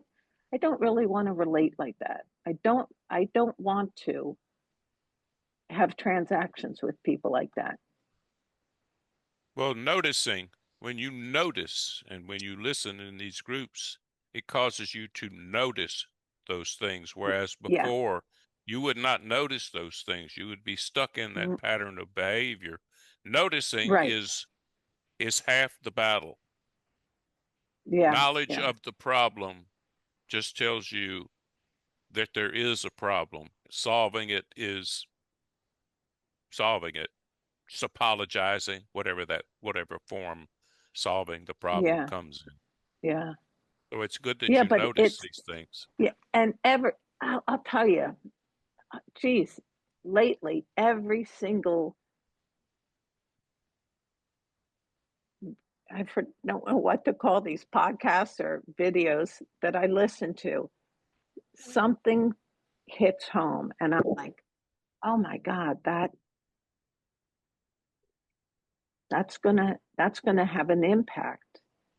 And but but I will say that when I was listening to the other day, I'm listening to all these people who are like, yeah, my life's really flat now and there's no creativity. And I'm like, yeah, I'm not going that route. I'm not going that route of being numb and no creativity. I am not going there. I'm going the route of I'm content and the stuff is just flowing. Because Paul, I just signed a contract for a year for an art studio. So I better start getting creative. So in that respect, you are a success. Yes. Yes, I am. I All am. right. I Write I that on the totally, chalkboard. yeah. Like I totally believe this is the right thing to do. Even though I haven't done a single creative thing in 3 months. Nothing. But I'm like, it's all right. This is still the right thing to do. This is the right path. So, so, um,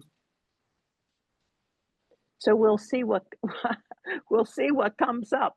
But this, I'm numb and there's no creativity. That's not. I'm not walking that path. I think I've walked that path for the last 25 years. Well, all I don't want to. creative people get blocks every once in a while. Writer's block, creative people just run into that occasionally. It doesn't Yeah, mean yeah, anything other than there's a temporary block for some reason, and most of the time it clears. And when it clears, there's just like an outburst of creativity that's been hemmed yeah, in. Writers will yeah, say, well, I sat down and when it finally broke, I sat down 4 days and nights and wrote like a madman. And yeah, the fact that you may not be creative temporarily does not indicate any measure of success or failure. One has yeah, nothing to do with the other. yeah, yeah, So yeah. congratulations. Well, That's a thank big you very that's much. that's a big success. Yeah, and Paul, the other thing is I moved in with my partner 3 weeks ago. So um, I've been commuting for 5.5 years, an hour and a quarter. Um, and I just decided I don't want to commute anymore. So, and that's a huge success for Yeah, both of us. Yeah, cool. Cool. yeah. So, So maybe the voice will shut up. well, we'll see. But right now, what we have to do is I got to get going because we have to move furniture to the studio right now. So I've got to say good night. Okay. Good night. All right. All right. Great seeing you. Lou, I love you.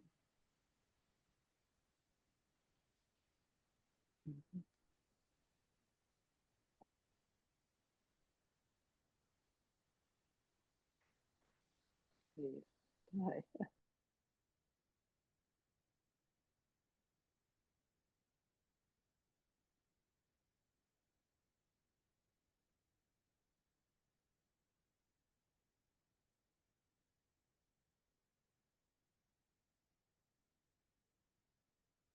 I'm going to go and get some sleep, guys, but I just want to say thank you. Thank you for that space. Bye, Bianca.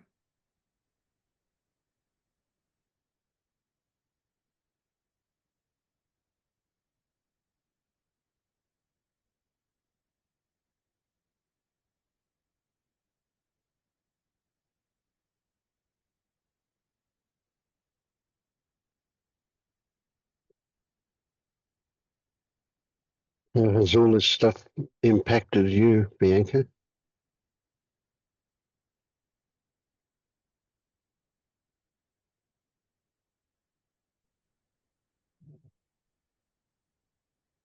It's, I don't know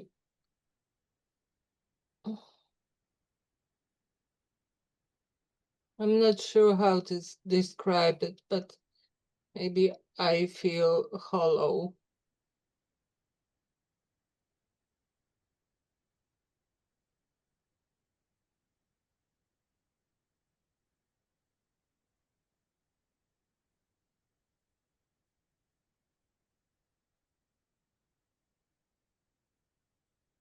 So say more about hollow.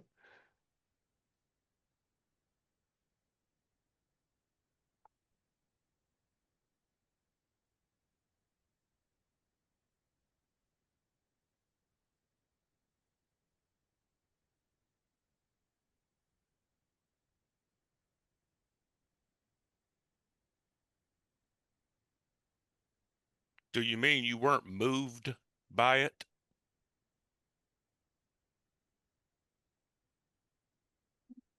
This too. Then you didn't need it.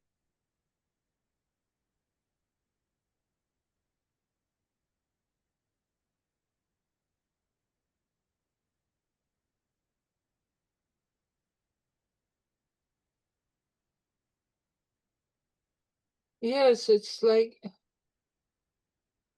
before this, I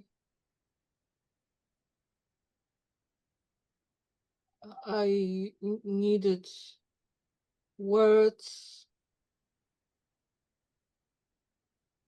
and meetings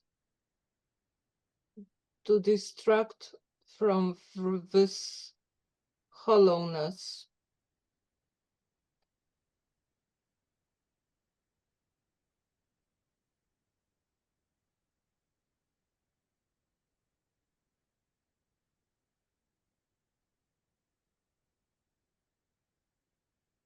It's like now I'm listening, but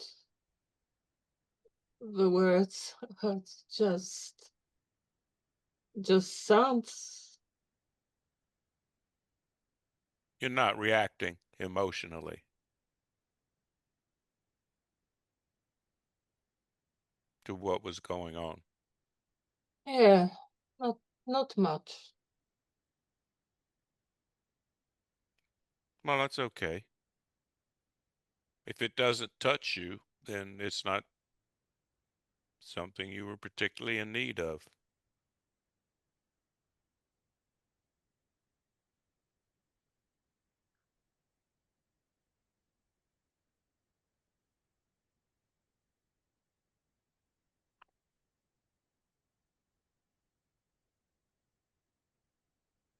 But there might be something else said in the future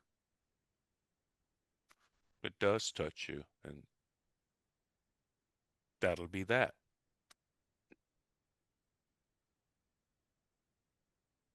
Do you feel that it didn't touch you because it wasn't relevant for you?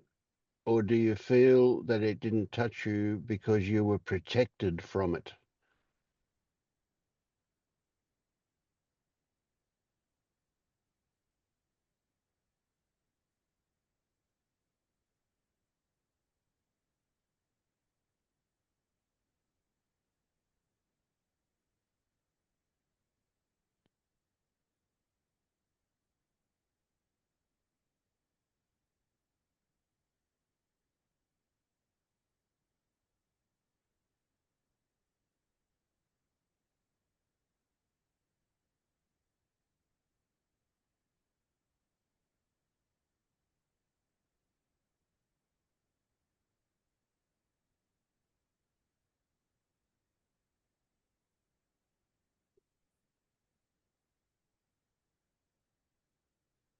It doesn't feel like I'm protected.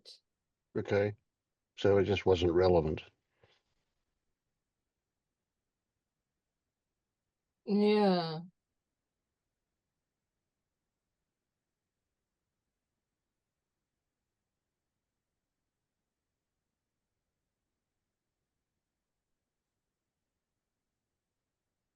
It's just like you can call me a failure or you can call me a success, but it doesn't have a meaning. It's not meaningful.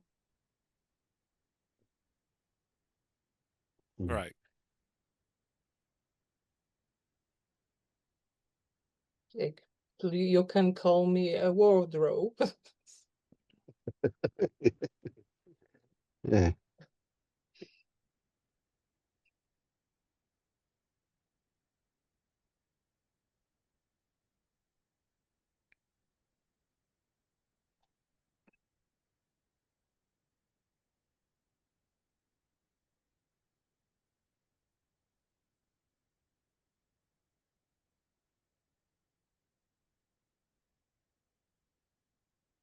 So you don't have those kind of thoughts. They're not relevant for you. Or if they are, they're just sounds and they're meaningless sounds.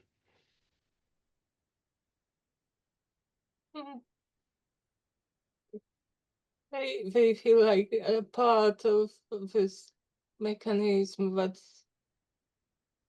tries to keep me acting, working, doing, living.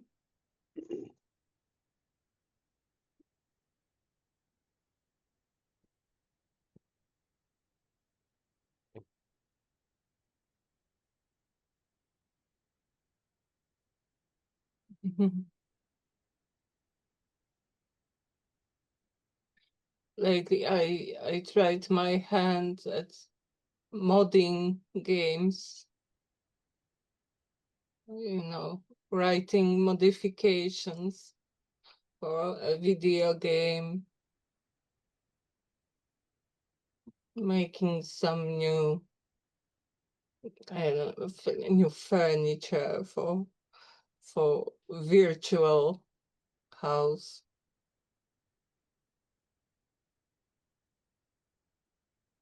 You can call it creativity, or you can call it just another mechanism to keep living.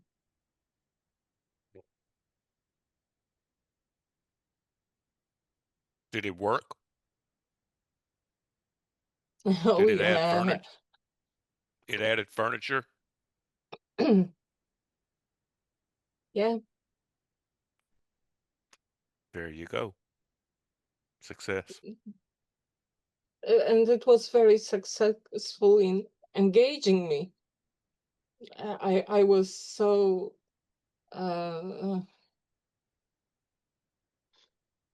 excited with it that I didn't sleep enough.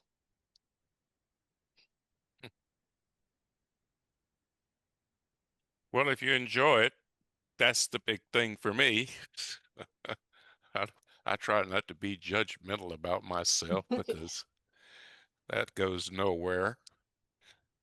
All right, guys. Well, I think my food is hot on the table. It's been fun. See y'all Thank you, next Paul. week. Mm.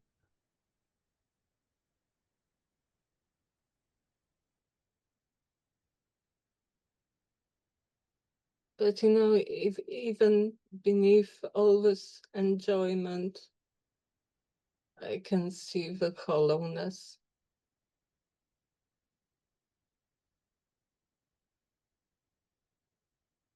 So would you say hollowness equals meaningless?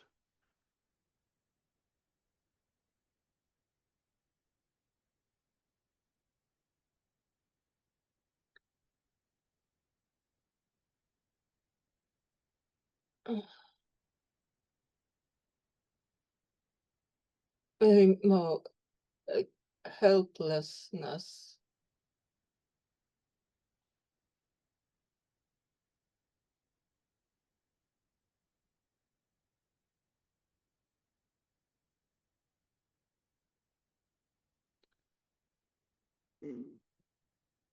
What appears to me as a contradiction, and I'm just asking you about this, that helplessness implies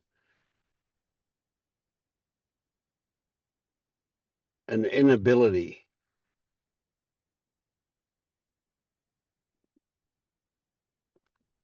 to do something, to force something, a lack of ability.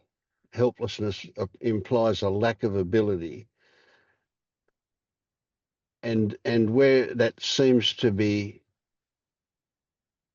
not accurate, when in my imagination about you, is that you seem to accept that and not have, because of this mechanistic view, ability is not an issue. So it is helplessness a good description of it? Is it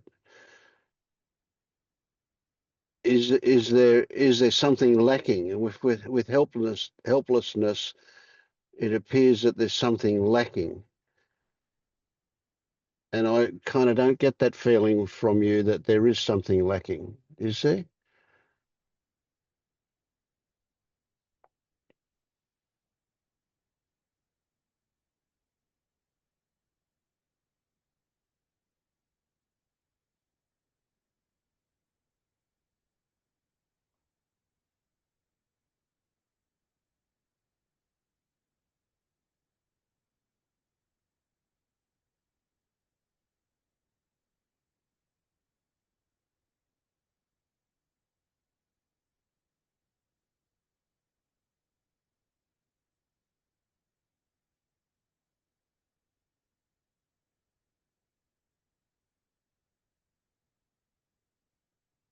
I, I don't know if it's about something lacking.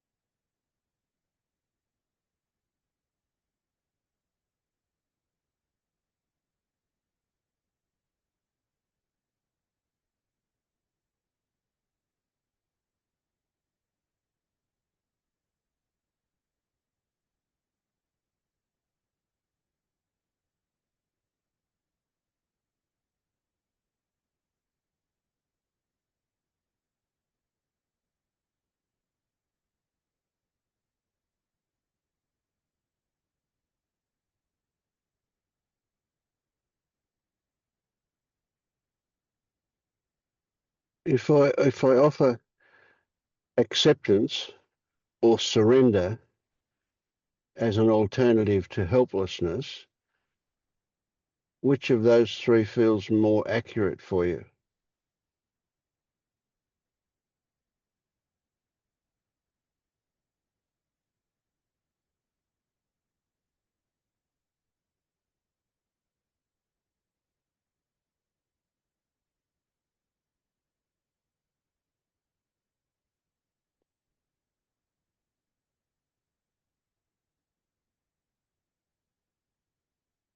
It is helplessness. Okay.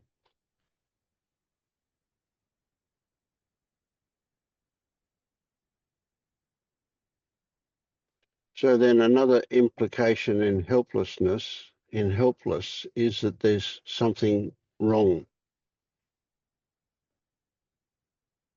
No, it's always the same.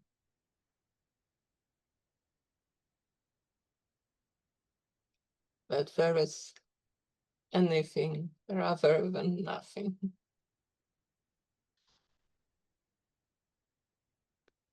Okay.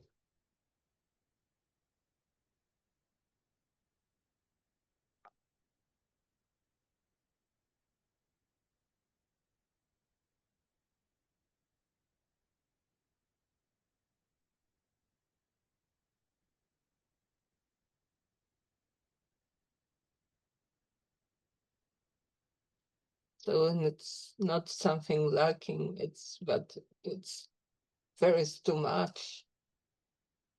Mm.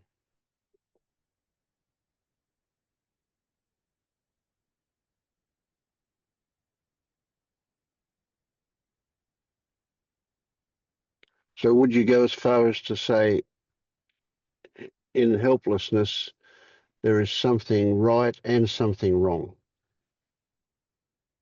Or something good and something bad? That doesn't quite work, does it? Something right and something wrong, maybe. Both of those exist in helplessness.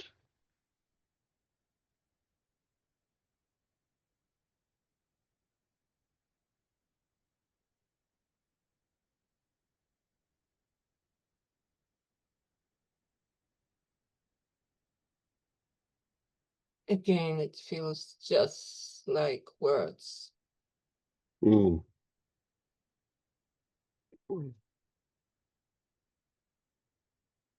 But helpless feels more than just words, eh? Helplessness is an attempt of description. Yeah, of what? Feeling. Mm. Hollowness is such an attempt. I don't know what it really is. Mm. Again, it's a feeling, is it? Yes, it comes with shallow breath.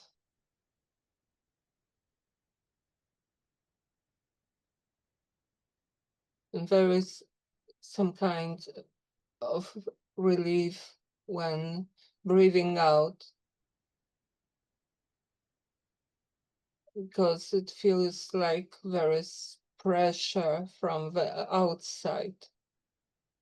And taking breath in requires effort to go against that pressure. And breathing out is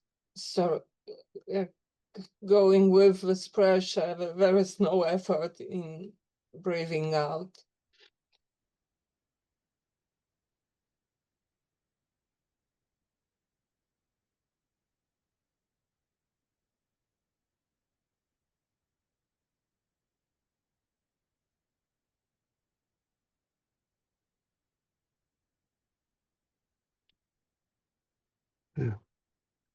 Yeah.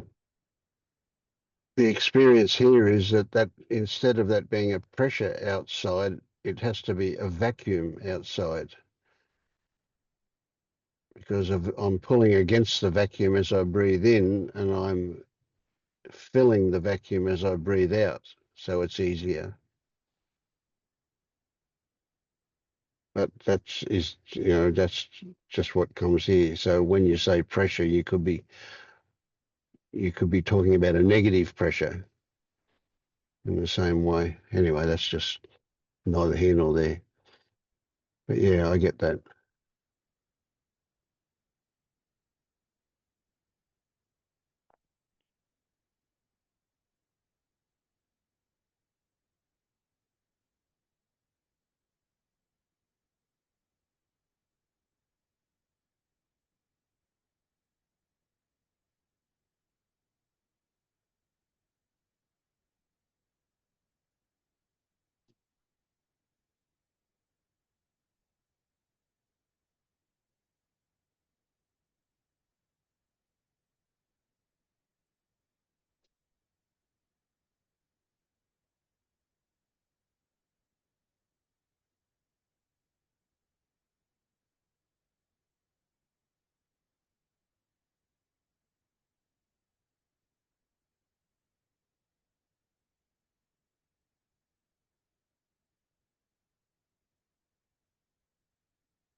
So would you say one of the good things about helplessness is that there is no effort required?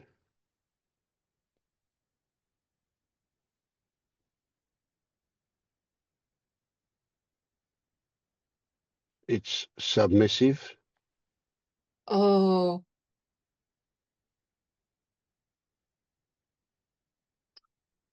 it doesn't feel this passive. Um,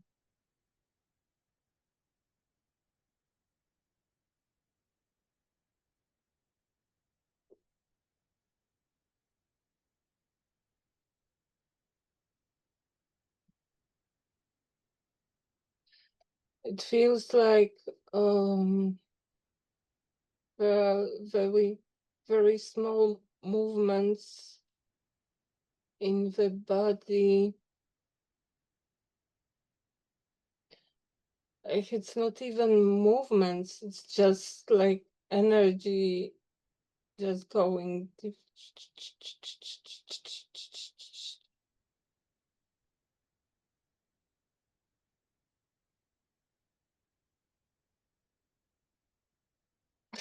So, I don't, I have no idea how to describe it. Yeah, yeah, yeah.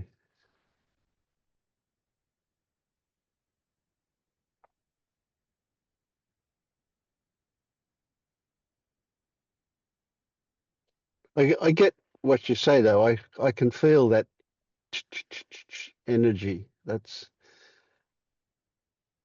has a interesting mechanistic flavor to it as well. There's just the body doing what the body does. Yeah.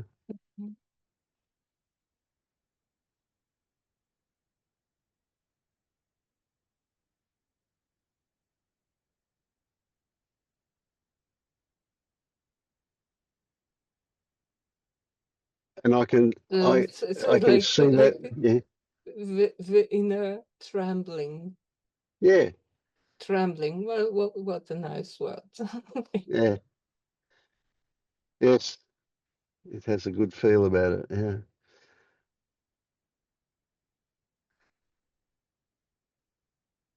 And I don't know about you, but I can feel, I don't get, I don't know, imagine, it might be the easiest way to put it, that in everything. I can see that in all of the objects around me as well. They all have that kind of energy that that is the energy of creation, of existence. Yeah.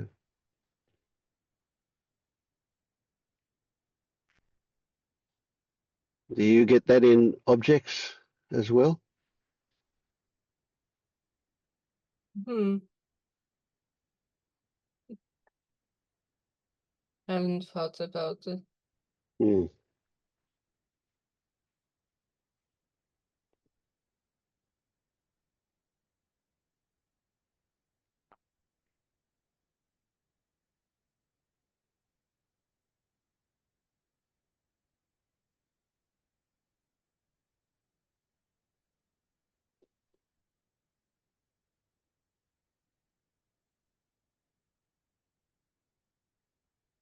Lately, my inner child showed itself just for a second, but it was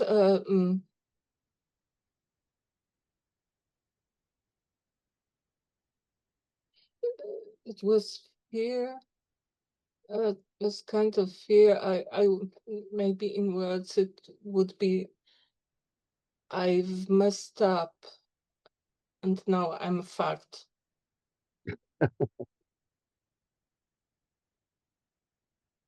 But it's not with guilt or shame, because it's more like when you stepped on a mine and heard the click, Yeah, yeah, and this I'm fucked. It's there is too much fear to any for to make space for any guilt or shame.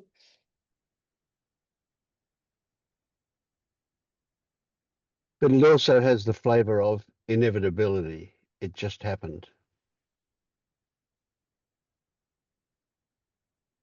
That's why there's no Yeah. guilt or shame. There can't be any guilt or shame. It just happened. Nobody's fault. But No. there is helplessness and Mm, there is trembling. mm.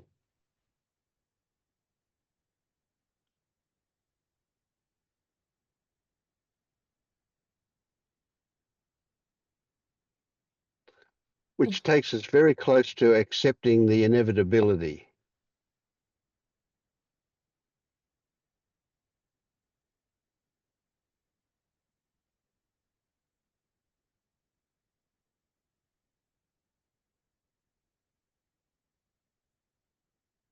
There is no choice, no decisions, no intention. There is just this.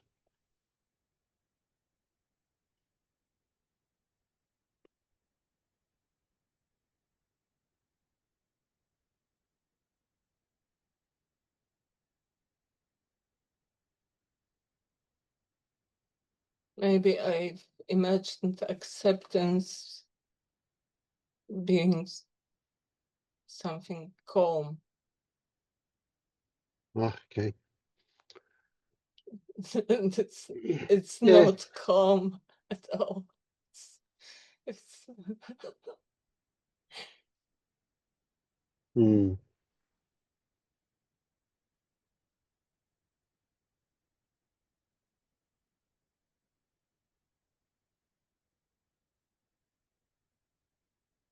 Yeah, who knows? Mm.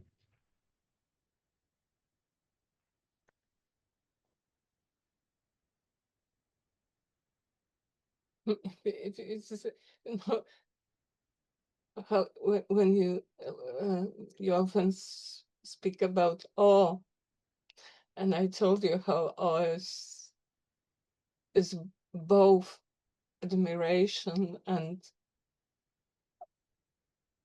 fear. It's this like standing in front of tsunami wave, Mm. and it is amazing, and it is so horrifying that you would pee yourself and Mm. shit your pants. Yeah. But a recognition that there's no point in It is running. it is everything. Mm.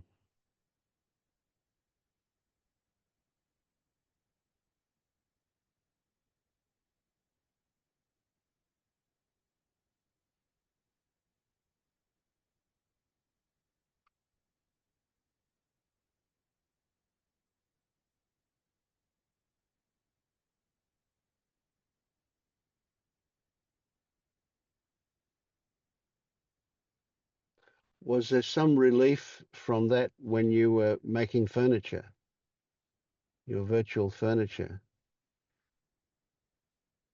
Mm, I was quite proud of myself for trying something new. I had no idea about how to start, and I'm not writing programs in any way. Yeah, but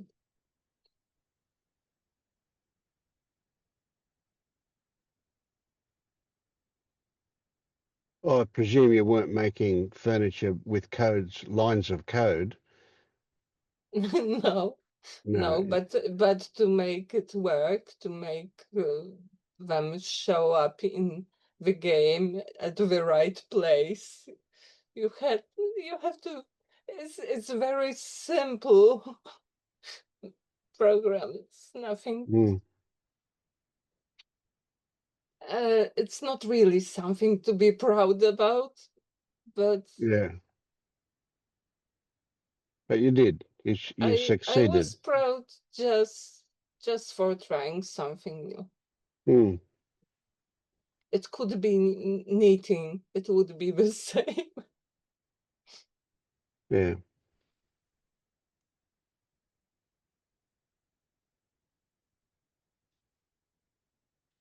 But when you were doing that, you forgot that you were standing on a mine. Yeah.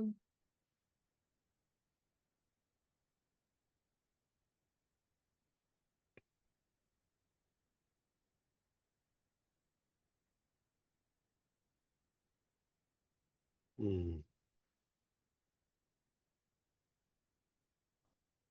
Good. Well, I'm going to go and make Okay. breakfast now. Thank you. Bye, Ramis.